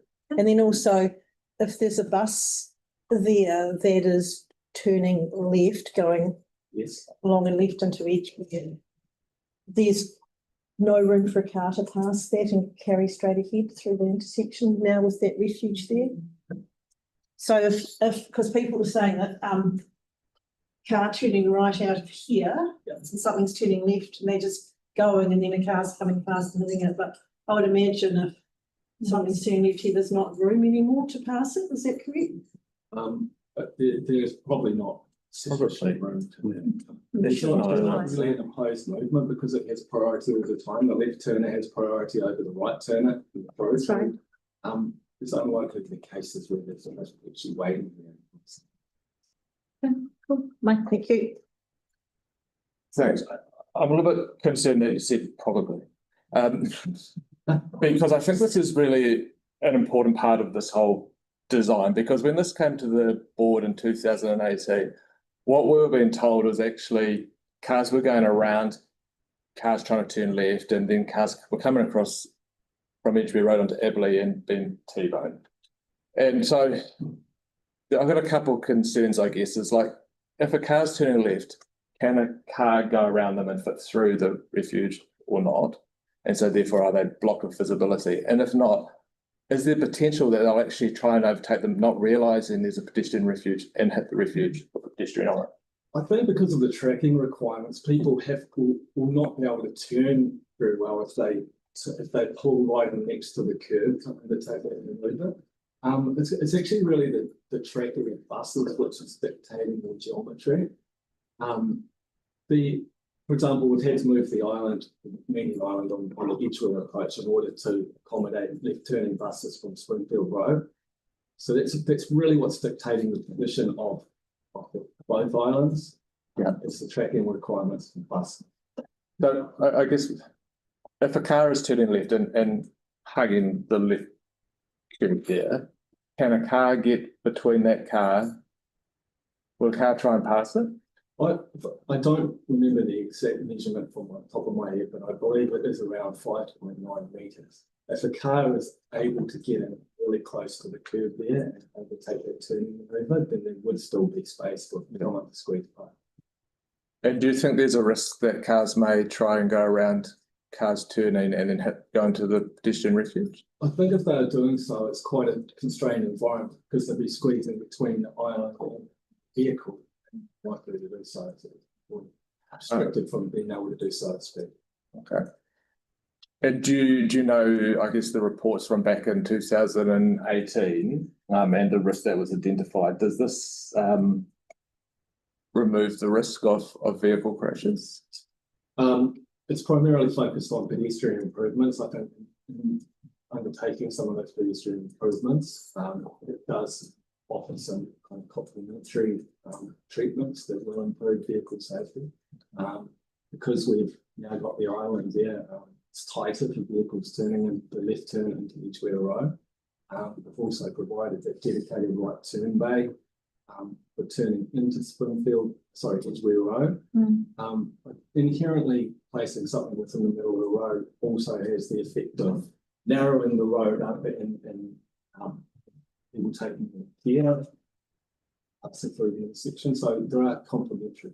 Yeah, and I think if I remember rightly, this design, I guess, was done kind of because of budget constraints. There was a project sitting in the old TP some time ago for it. So that's intersection. I don't know the reasons behind that. It's no longer in the TP. However, this has been identified and the board has requested for us to look at pedestrian improvements, and we're funding that out of our Motor Safety Interventions program, which really is small scale sort of interventions, not the type of work which would involve a wholesale intersection. Okay, because in 2018, when it came to the board, it was identified as an area that had a higher crash rate, and obviously the board was at that point was a joint board, or the other board had 9 people and basically stopped it going up for continuing consultation and got dropped. It was for traffic lights. Yeah, it was changes the I guess Aberley Crescent access, but I'm just wondering, like, if there was more budget and there's still a budget line, would you be looking to do more improvements than what you've recommended? I wasn't here in 2018, so I can't speak to that. However, I have read some of the, seen some of the documentation. At that stage, some of the proposals, which never went beyond that briefing of the joint boards, involved closures of every prison as part of those improvements. And also the primary kind of treatments being looked at were like providing some of the features that we have here, like the dedicated white turn bay. I don't believe the refuge was shown on plan. However, there was always at least the advice was given that that could be accommodated within the designs that were being put forward at that time. So we are, I guess, providing some of the elements that were going to be put forward in those. I guess as a transport expert, if there was more money on budget, would have you rather had like a signalised intersection, or is this actually meet the needs of the community? The identified need that we've been asked to look at, which is helping across the road. But you haven't looked any further. The intersection gate shared would be better if we did this instead of. That's what our scope is somewhat limited by the budget that we have available. And one thing I haven't really mentioned, should have, is with some of the parking removal, that actually makes significant improvements to visibility at the intersection, particularly for people turning on Ridgeway Road, which is some of the feedback we get from the community. I'm just overhearing everything. So it sounds like it's fully instinctive. Very good. It's okay. Just coming along Edgeway Road towards Springfield, travelling west, at that intersection, am I correct that is now reduced down to one lane? Yes, one lane shown. There'll be 5 metres remaining between the curb and the new island, which is enough for 2 vehicles to queue side by side. As it is now, so you can hop on the inside and go left. And if someone doesn't position particularly well and gets himself right in the middle of it, that's probably not possible. It's reliant on. Yeah, understand. Yeah. Okay, no, that's good. Thank you. I'm happy to move it. Yeah. Ashley? Just overhearing everyone, like you guys' conversation, it sounds like more being English than a pedestrian issue that's happening in that area. Like with what the locals have just spoken earlier, the speed down at Springfield. Have you taken that more into consideration than, like, I find the pedestrian section on Springfield, that would create more accidents with people not aware of it, or just, could be interrupting while they're driving, doing something else. With anything we put in the road, we provide appropriate delineation and signage, etc., to warn people that there is something in the middle of the road there. Lighting is assessed as to how easy it is to ensure that it's able to be seen. And so you can see the additional marking that we've added there. There'll also be signage on and curb top markers on the island to identify that would be there. Is there any way you could move it away from the intersection so it's not as prime spotlight? The reason that it's located close to the intersection is because that's where people are crossing. It's where the design line is. The further we move it away from that, the less inclined people are to use it. To try to cater for that design. Cool. John, our last question quickly. Lachlan, the previous 2 submitters who came and spoke to us, do you have any comments on their submission?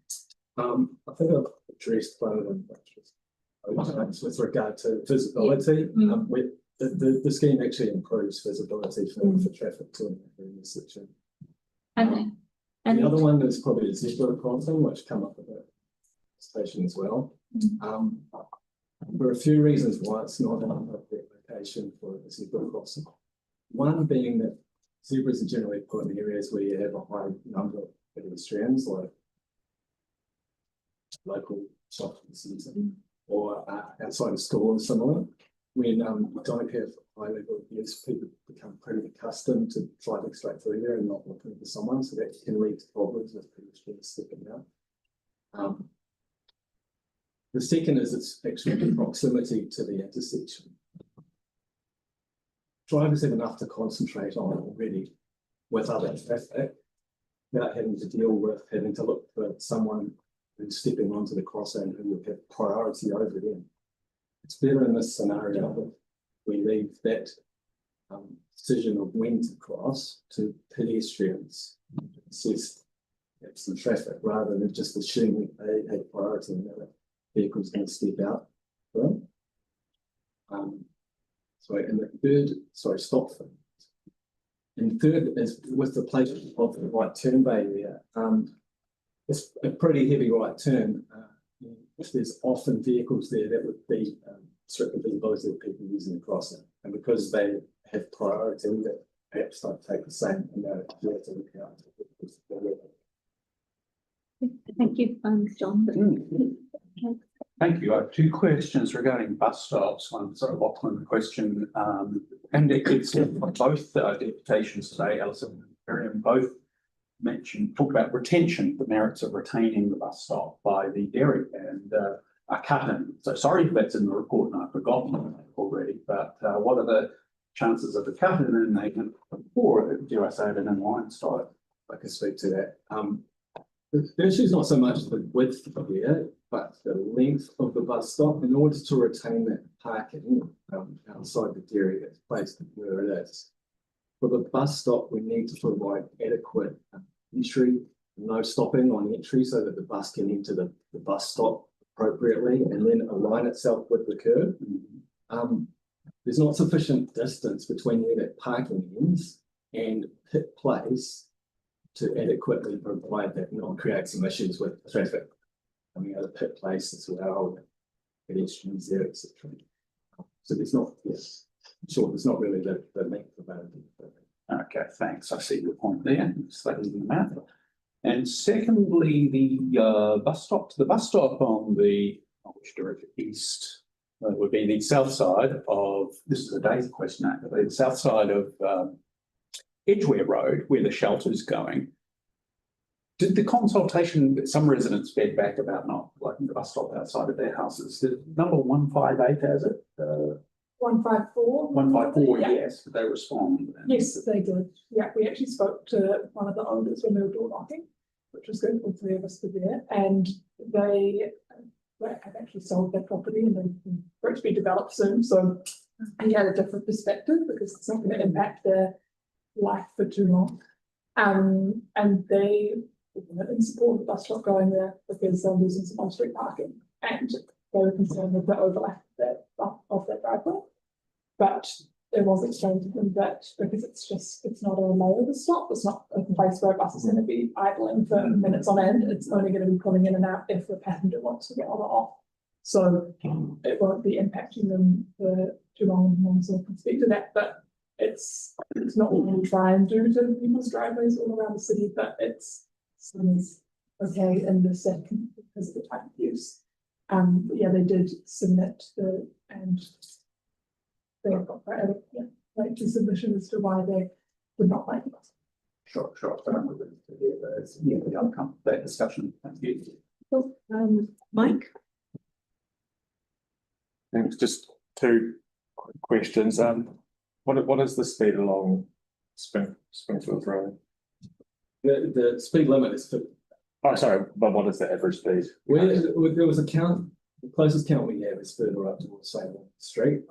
The average speed was 43k there, and the 85th percentile is 49. Those are the results for a 50k area in this type of environment.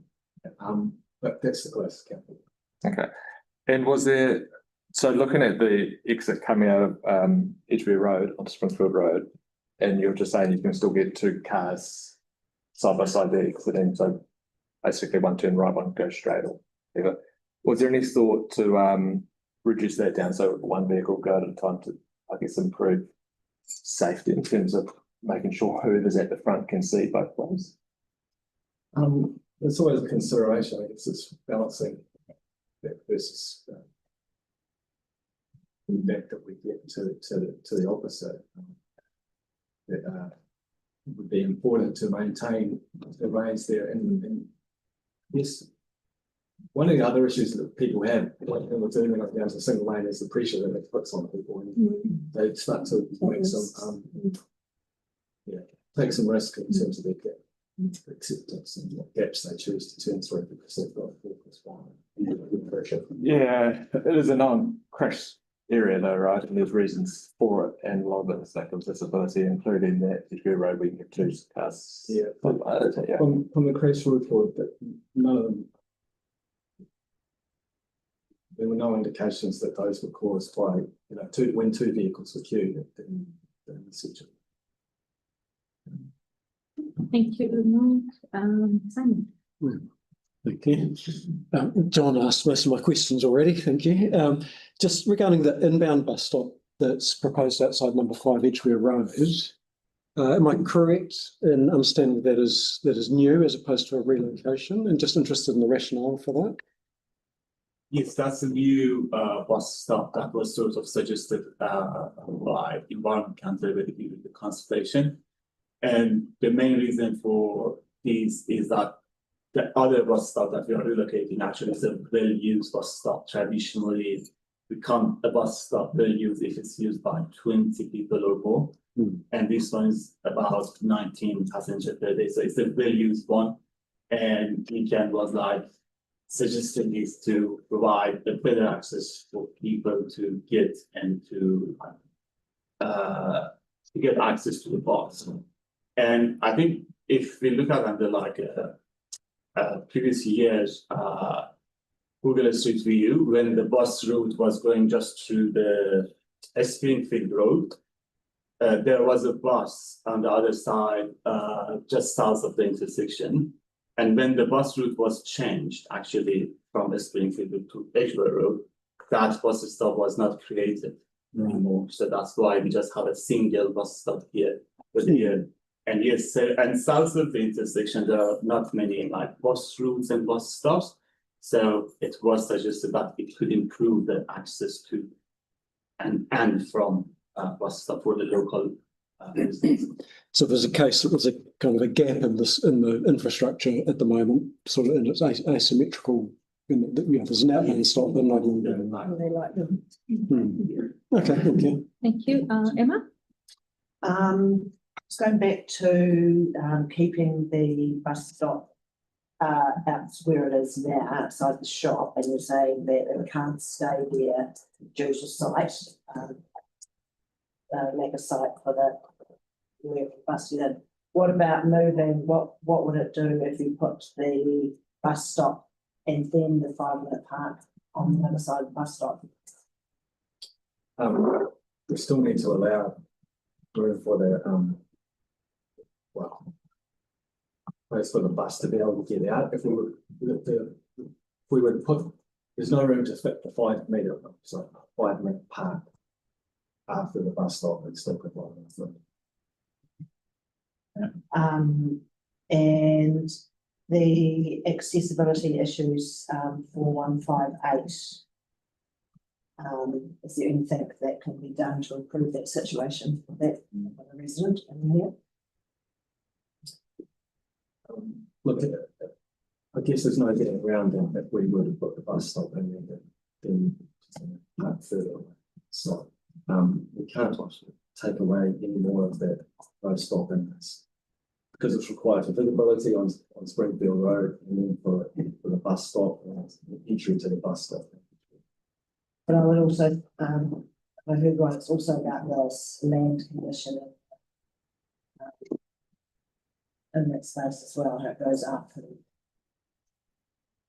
That's with regard to alternatives that we looked further to the north. Sorry, I don't understand. I think if you were referring to some of the points we made before with regard to topography, that's when we were talking about sites further to the north.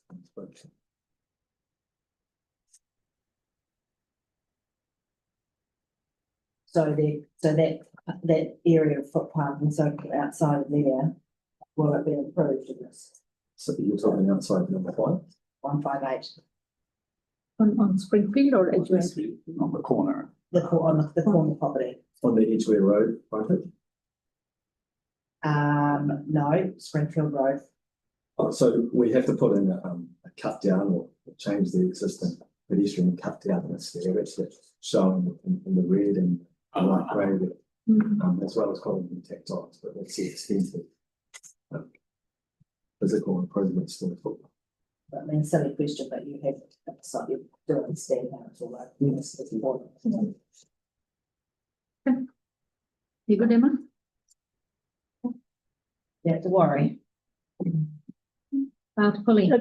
Just going back to the deputation, do we ever install double glazing for people who want to reduce the noise of living a bus outside the house and sound reducing fencing?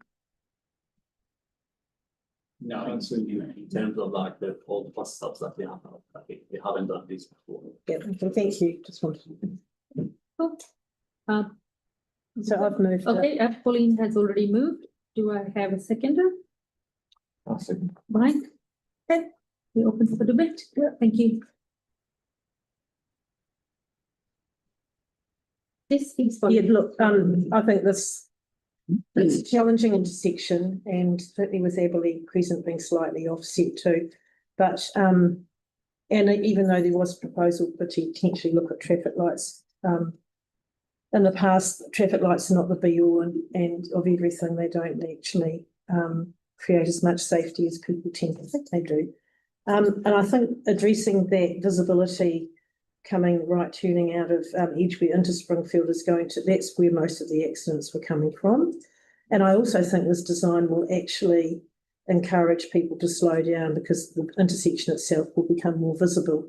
So basically, I think staff have done a very good job, particularly popping those bus stops there is actually, I think that's quite cunning because that was a problem outside the dairy because dairies don't like to lose their parking right outside because it does have an impact on their businesses. So we don't want to do that. So yeah, I think, it's probably not perfect, but nothing is when you're retrofitting these things, but I think it will create a much safer environment. So I hope you support it today. Thank you. Thanks, Pauline. Mike? Thanks. I'll be supporting it as well because I think it's really important that we look to do safety enhancement, especially for pedestrians who are one of the most vulnerable transport users that we have, and it's actually also really good to see some public transport outcomes as well. I still do remain a little bit concerned and I guess disappointed for a board that has advocated for many, many, many years for traffic lights, not just at this intersection, but further up the road at St Albans, that I guess because of budgetary reasons, we have to come down to this level. And I'm not 100% sure if this will resolve some of the car crashes that we're seeing. And I really hope it does. And I also hope that it doesn't create any other issues with the refuge in the middle there. But we have obvious safety transport experts and they guide us to make these decisions. And they're not going to put something in front of us that's actually less safe than what we currently have. So I'll be supporting. Simon, then Ashley. It's interesting that probably 8 years ago now, there was another design on the table and a possibility of improving safety here. I suspect at the time a bigger budget that was shot down without the public even having an opportunity to have their say on it. We've had pedestrian safety across Springfield Road as a priority for the last 3 years in our board plan. It's great to see something here, and as has already been commented, I suspect it's not a perfect solution, but I'm really pleased that we can do something for this area after 8 years and then 3 more years. So yeah, thank you to staff. Just reiterating what I feel like I've listened to a lot. This one was pretty much a vehicle issue over pedestrian issue, but I do feel we need safety for people. But also, I feel why change with the bus? Why change when it's working? But if you're wanting to add a new bus stop, have people looked at maybe adding it closer to where the pool is located, as that is where potentially going to be a lot of ambulance coming and going. That's pretty much all I have to say, really.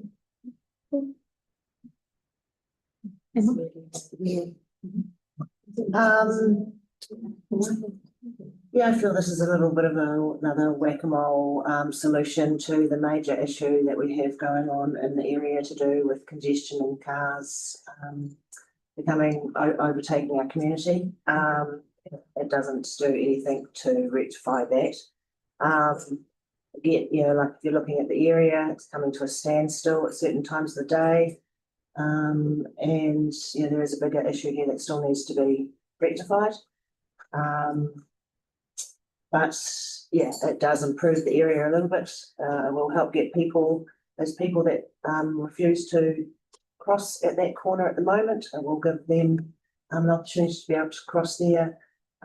There's a lot of places around there to go to, the park and the pool opening and the village. So places that hopefully more people will be using active transport, so it will help that. And yeah, once again, it shows that our community is losing its amenities due to the increase in cars on the roads and the continuing infill housing that's going up without any parking facilities is going to become even more of a problem. So we'll be having that coming back over our table again soon, I'm sure. Anyone else? No. Can I please put this on voting on the floor? All in favor? Aye. Against? Oh, carried. Thank you. Can I please go to item number 10 and get our area report? Number 9, sorry, number 9. Discretionary fund. I want to finish quickly, actually. Jason, please. Happy to move it. We have already got Right, second it. Simon and Mike. Any questions, anybody? Okay. No. No, okay. Area report. Okay. Hang on a minute. We were still in another item. If you say I, you'll Say be aye. better. There's a discretionary fund for Papanui class. Discretionary fund. Oh, Yeah. Still good? Has anyone moved it? Yeah, so we're just waiting for it to be put. Any? Yeah, no. Okay. Emma. What is the chiller being used for? Stilling things. Chillers just been used to chill food, basically, for beverages, for the front, but also for the variety of different groups who come in, use it, fundraisers and housing, cultural groups. That's an essential item for the fund. You come up with right side. This is another place that's effectively a community hub, and not just a rugby league club. They do have reserves. That's the other one of the other alternatives for funding. Do we know how big their reserves are for this? They do have a substantial reserve, which guessing they'd love to. They really don't want to touch the reserves because they want to break the interest rates and all sorts.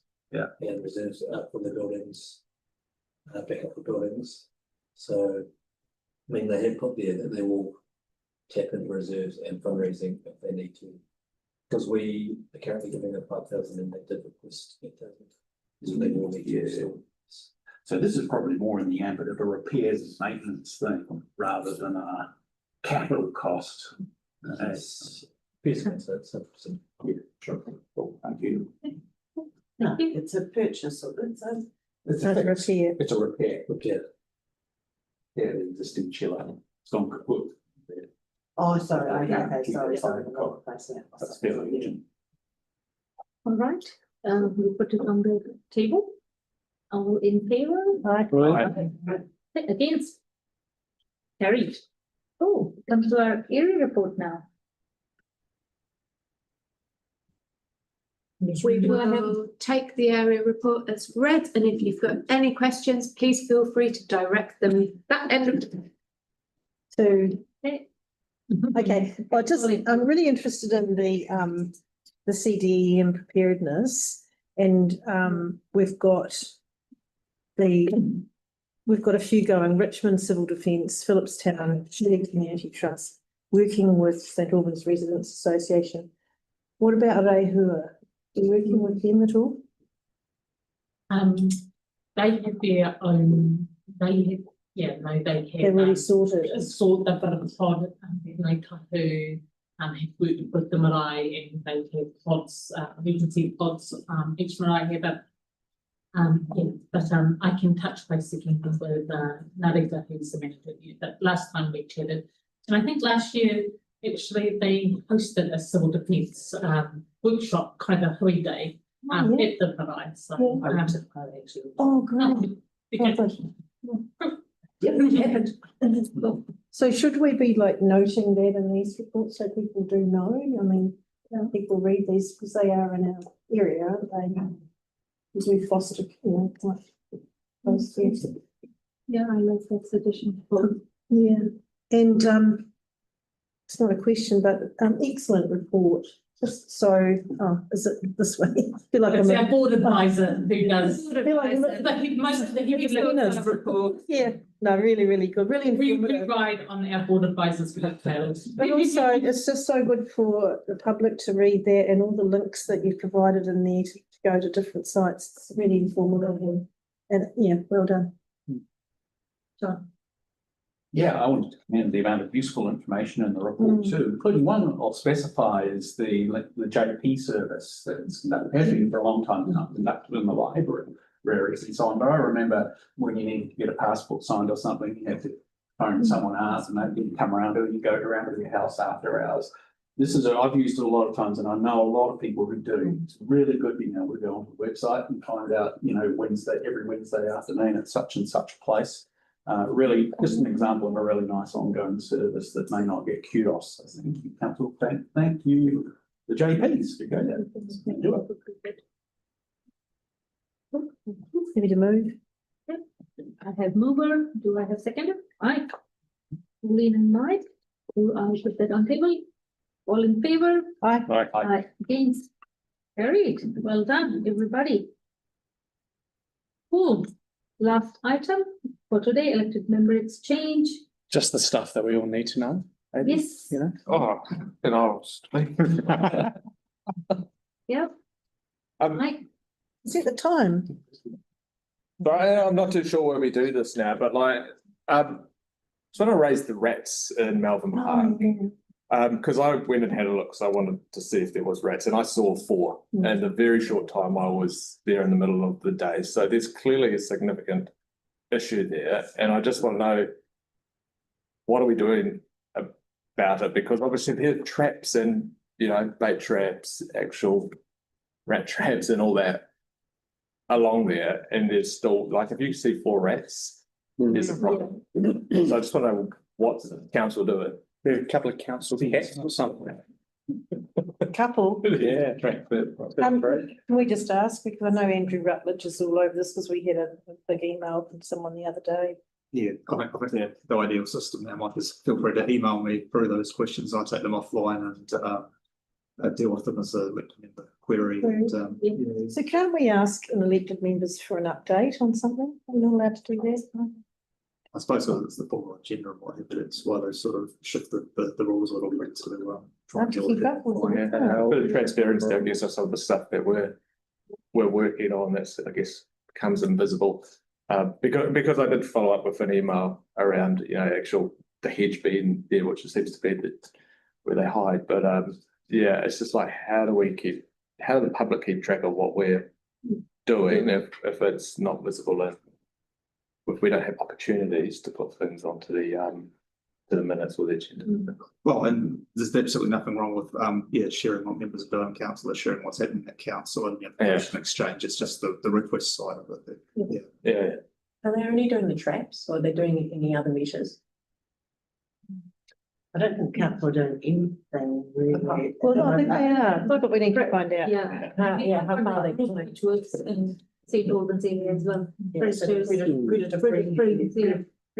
and all those they're doing. I think they're sort of leading it. Yes, I do believe so.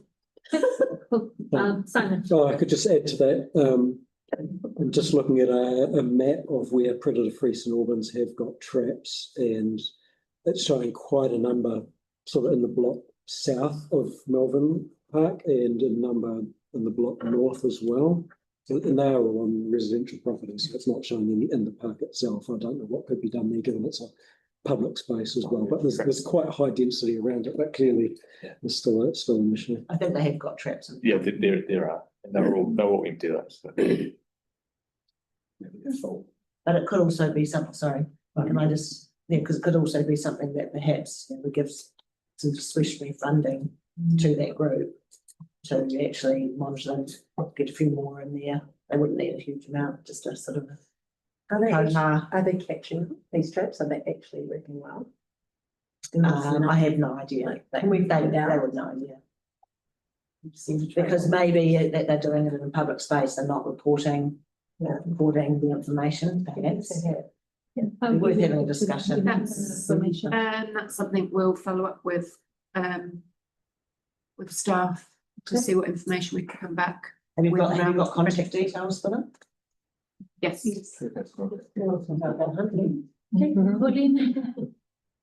Yeah, I just still getting calls from people in Francis Ave about the number of traffic going down the Francis Ave because of Flockton, but also the speeding buses still seem to be speeding. So I'm just wondering, because I think we did contact ECAN, but it might be worth giving them another nudge and saying, please slow down. Yeah, feel free to, the ideal system, email me through again and I'll get that chased up with. I was just thinking for a second, the staff there for who deal mainly with ECAN, but I suppose it was the project manager, actually the Free Waters project manager, which was helping deal with ECAN over that as well. All right, send you another email about that. You're in Dover, Much longer is Flockton. I don't know. Much longer. Must be getting there now because they've got all the way down to Warrington now. So I'll put that in the email as well. When will Flockton email Mark? Thank you. And To those two dots. yeah, Mean that yeah, you'll it's my remember own that. Morse code. Right.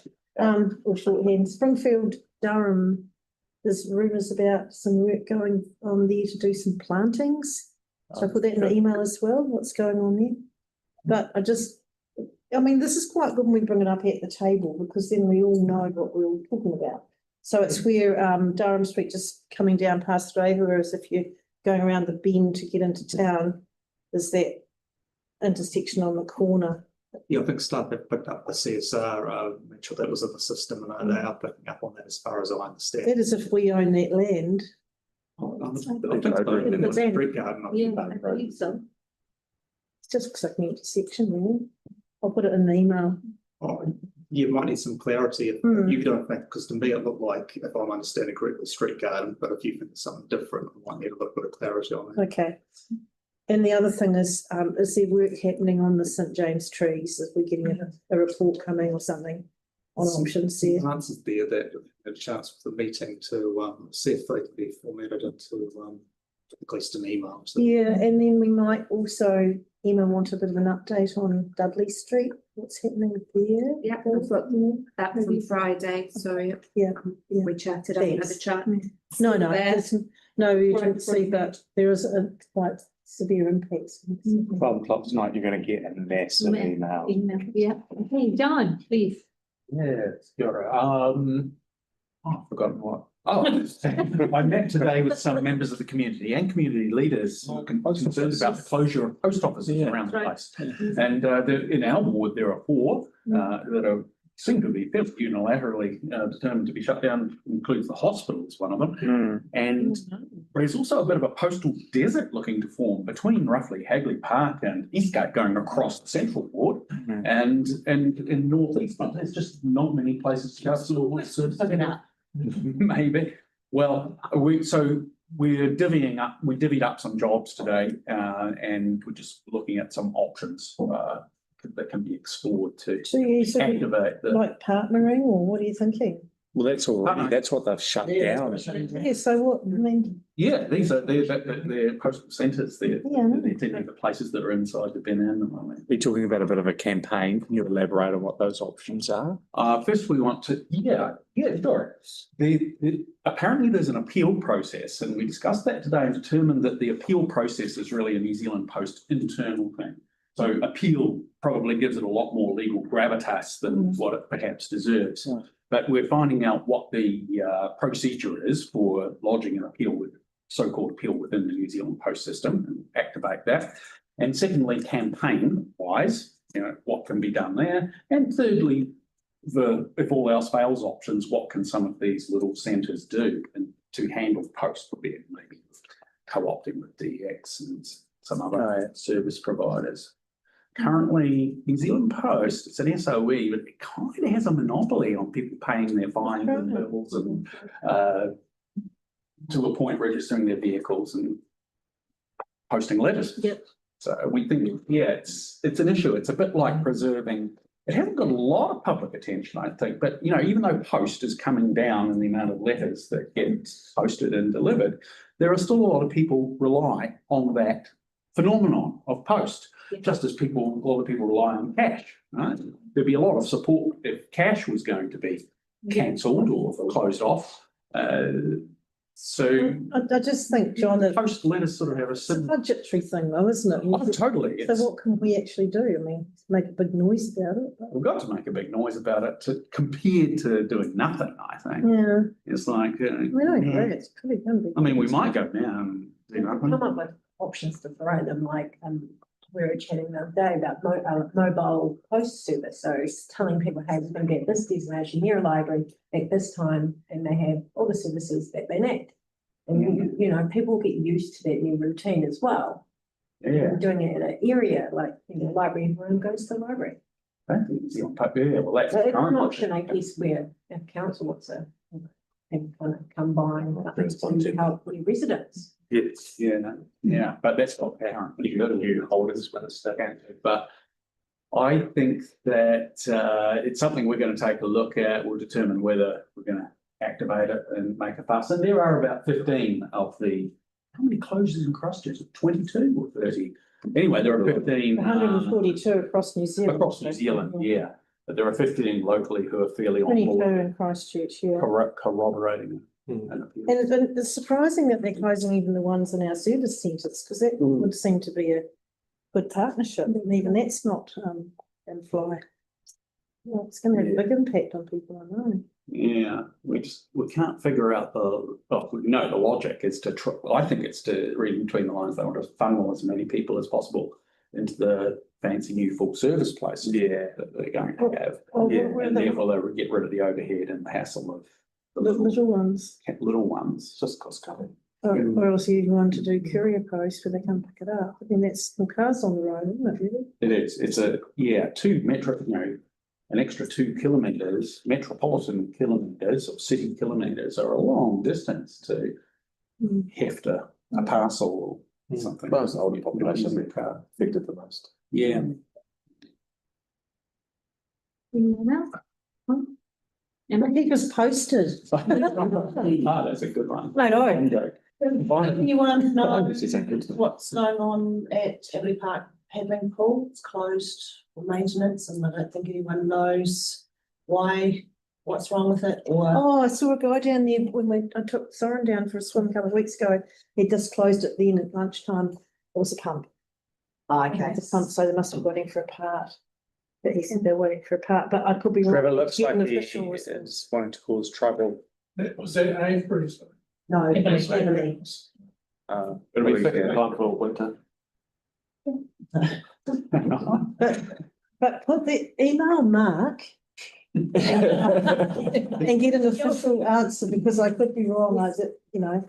Well, also Mark, I'll put in the email. The other thing is plaques. There's been plaques stolen off the seats, and there's and so there's a query about what we do to get those replaced. Can you put CSR?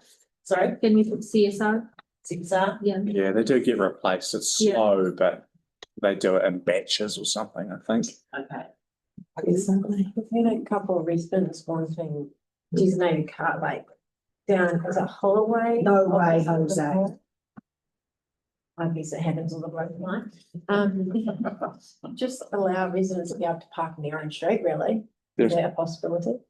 there is suburban parking policy that would dictate whether that can happen or not. But they are not giving those out at the moment, they tell us, and so we've tried. We're doing a trial. It's a trial. Well, this Home with policy air. allows it to happen straight away, right? So, But they say that they're not giving out any, but then you see them pop up in places where they would. But they're actually looking at the parking, they're looking at street parking overall this year. If I'm right, is that right? because we've got issues in Edgware as well. Oh, sorry? We've got issues in Edgware as well, the same. So we've Oh. already got a piece of work happening, haven't we, on that? Do you want me to email The you? council have, We have this board because people have come to us and spoken particularly around Bishop Street. So I assume that we've got something happening, we're looking into it. Around St Albans. Bishop Street particularly. Let's look, it might help to put it in the email if you do want me to, because I think it's one of the people obviously. So I think they've had a response. Yep. Okay. The policy is pretty good. All right, So what's the process? So they come to the board and apply. I would say so, but like you just. guys, do we want to carry on offline our chats? Yeah. And close the meeting? Yeah. All right. All right, thank you, and let's finish up with Karakia. Any here? Any here?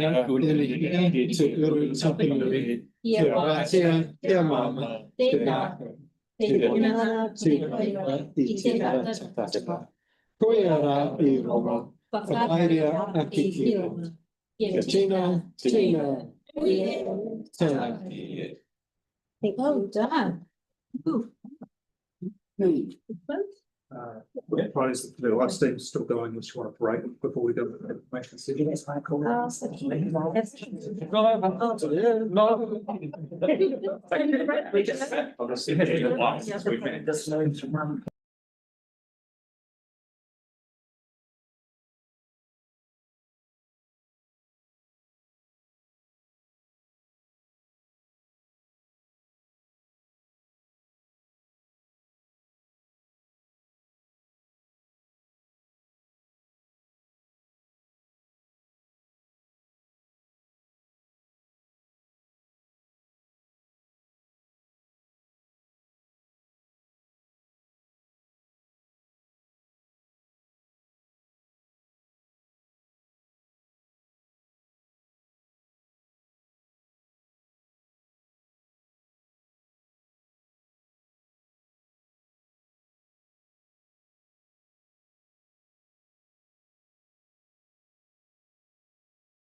information session. And Okay. can I receive Barbara I think that's where we're going.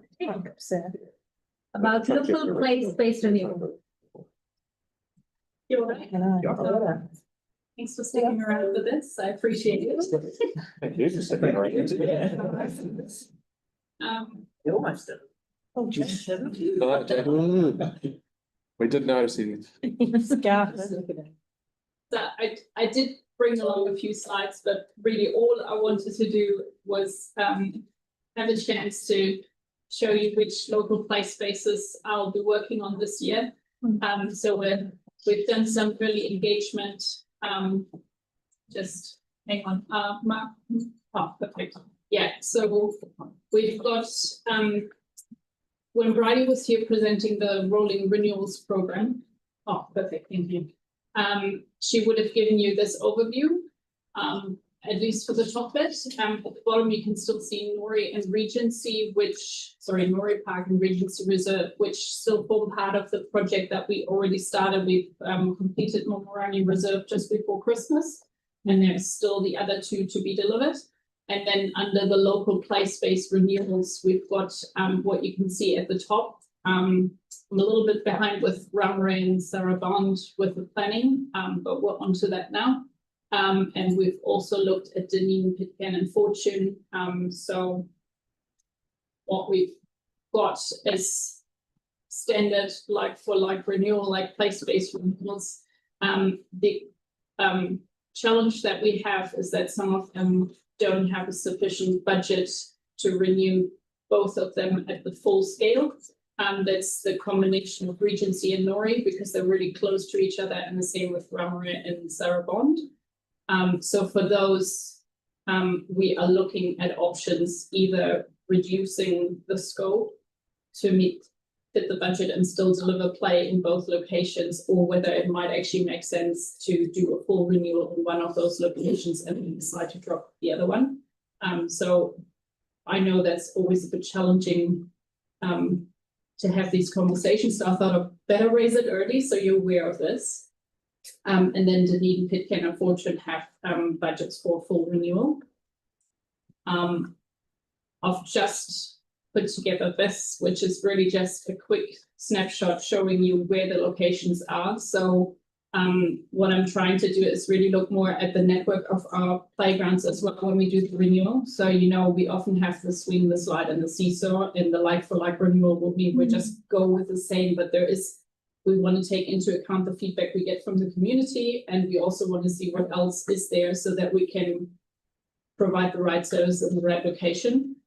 So Dunedin, Regency and Nori are really close to each other. So when we start drafting the concepts, we will actually look at how we deliver these three places and try to actually make sure that we do that in a way that meets the community needs. And that might mean that one of them has a toddler focus while the other one might be more focused on teenagers. And there's also a Mitchell really close by, and we've just done Momorangi in that space. So there is quite a bit going on.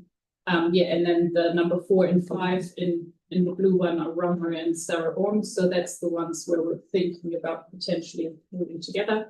And then Fortune and Pitcairn are actually quite separate from each other. What I've done in December, and pretty much just took the signs down last Friday, but thought throughout the holiday period, it would actually be quite nice to see who's using the space. So we put up signs on each of those playgrounds and simply just ask the question, how do you use the play space? Like what do you do at the reserve? As expected, there was a very wide range of responses. I haven't been able to put them in here just because we only finished on Friday. When we come back with a draft concept plan, I'm going to share those. Unless you want them in advance, I can also email them through to Mark or put them in a memo. But there was a lot of different things that people asked for, like some wanted a paddling pool, a manu pool, flying boxes were really high. The roundabouts seem to be really something that they favor, and then open space just to kick a ball, especially Pitcairn.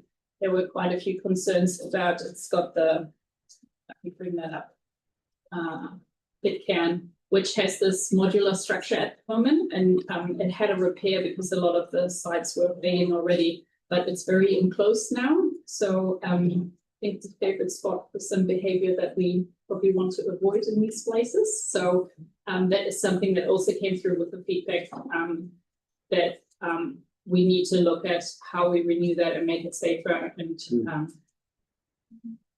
I could go through all of them, but I know we've all been here for a long time. So all I wanted to do, bring this to your attention. If you have any thoughts on any of these in particular, I would really appreciate if you could share some feedback with me. If there is something in particular you would like me to look at before we start drafting a concept and putting it back to you, yeah, I'm all ears. Thank you. Emma? So usually some feedback, personally, your idea when you've got the parks close together to sort of separate them out and make one sort of focus on, you know, smaller children and teenagers. I wonder about that concept because it again separates out our communities, and our community spaces should be melting pots. And I think that a space should be made appropriate for teenagers as well as smaller ones. So whilst you might have the equipment focused, I think you still have to be trying to make these really spaces for everybody, so that, you know, we relate, you know, we continue to relate with each other. Probably what should we could look at another way of different type of play. So do one for playground, and then maybe look at another one, skate park, tennis court, or a basket court, seeing what that youth in the area will desire in a way, and just so that it's a way. Yeah. While you mentioned the basketball, that came a little bit as well. But that's where the lines, like for the community, they look at it as their local park. And even though I said the place they think park, and there is a lot of queries for rubbish bins, path improvements, basketball courts, and even like soccer goals. And it's that definition of the renewal of the play space where some things we can do, and I'm working with our parks planner to get some additional funding to possibly put in like a picnic table where it makes sense, but we can't necessarily change completely the service that we're providing in there unless it's like within that play space envelope. So basketball court will be a completely new asset. And could you keep the regional in one area and add to it by adding something like that to it? That would require new development asset funds that are currently not allocated. Okay. Oh, sorry, John. No, No, I don't mind. that's either one or either, please. I'll go. Going back to the table, I realised these are, sorry, Robert. Hereford Playground is the only one in the central area. And currently that's under FY27. I'm sure I remember seeing that in FY26 at some stage. Has it been bumped, or where is it at? Maybe I was reading a calendar year. What's No, I haven't looked at that one yet. So it hasn't been in the plan until recently. I haven't actually seen it in FY27 until probably half a year ago. But if that is a concern and it's super urgent, you can always have a chat with our parks planner and we can see what we can do. But yeah, I get a lot of they're all, yeah, sorry. They're all pretty much in need of love. So I'm trying to go through as fast as I can. That's why I've already picked some of the ones from FY27 to start early engagement, so we can do the planning early next financial year and then push it out faster. But yeah. So left to its own devices, it could well end up being late in FY27, which is June 2020. So do we email you if we want something to be done about it, or put it in the will come through back in? Okay, cool. Sure. Okay. Thank you, Simon. My feedback on particularly on the redwood ones, the Regency Nori and also the Ramori Saraband, is if we were considering a full renewal of one and not of the other. Yeah, if I had a small child and I was walking or pushing a stroller or something and I lost access to my nearest one, the other one's quite a long way away, even though they look close. Particularly Ramori Saraband, but even Nori Regency, they look close on the map, but if you had to walk from near one to the other, you'd actually go past Owen Mitchell on your way. But yeah, the access in and out of Regency is a bit constrained. Sorry. So my feedback is I would not be a fan of the idea of abandoning any of them in favour of putting I'd like to see us retain them all, even if that means doing less in each of them. Because it always gives us options in the future. If we erase a play space in favour of putting more money into a different one, I see it as more challenging to get back. If I may, in the slides, just because I was thinking it was too much. The distance between Nori and Regency Reserve is 195 meters. As the crow flies? That is, yes, that's the beeline distance, and the walking distance we have down with 5 minutes. Yeah. So, and Nori to Owen Mitchell is 4 minutes. Dunedin Reserve to Owen Mitchell is 12. So it's not that far, and from the draft play space network plan, we're aiming for 400 meters. Yeah, well, it's my feedback that it is too far. And in light of also, we're continuing to intensify, and we know that's going to be an ongoing trend. And the orientation of this board has been to advocate for more spaces, not less. More pocket parks, more green spaces. As we put more people into areas, it increases demand, but also those people generally have less outdoor spaces of their own. So my perspective is, there's value to our community retaining what we've got. Absolutely. And that was, I was just going to say that as well. Do you have really, what's council doing about adding new spaces in our intensified communities? That will be a question for our parks planner, but the reality is, so what I'm looking at right now is renewing existing assets and not necessarily developing new, and that's coming out of a different budget, so I'm not quite sure where the strategy around that is. It's probably best to get in touch with Megan on that. Anyone else? No? Cool. Barbara, just a question. I know it's renewal means renewal, but just for future reference as well. That and I believe we consult Mana Whenua and local people there. But with the demographic change of our city, is there a way to be considering of more artifact or type of cultural representation in these play equipments? So such as, in city centre, we have got Fiji Ladi, the drum, or artifacts, which is on Victoria Square. So similar, I don't know exactly what equipment would that look like, but such representations around the city. So do we look into such things when we are looking for new park, for example? It's usually it arises if there's a certain interest of a group in that park and there is representation of a certain group, then we would definitely look at whether we can incorporate that in the play space. And often we get those impulses from the community themselves. Haven't seen anything come through for those places, which doesn't mean it's not there. We're early stages. Okay. So I'll keep that in mind. Yes, please. Thank you. That's all. You're done. Thank you very much. Thank you. All right. Have a lovely evening, everybody. Thank you.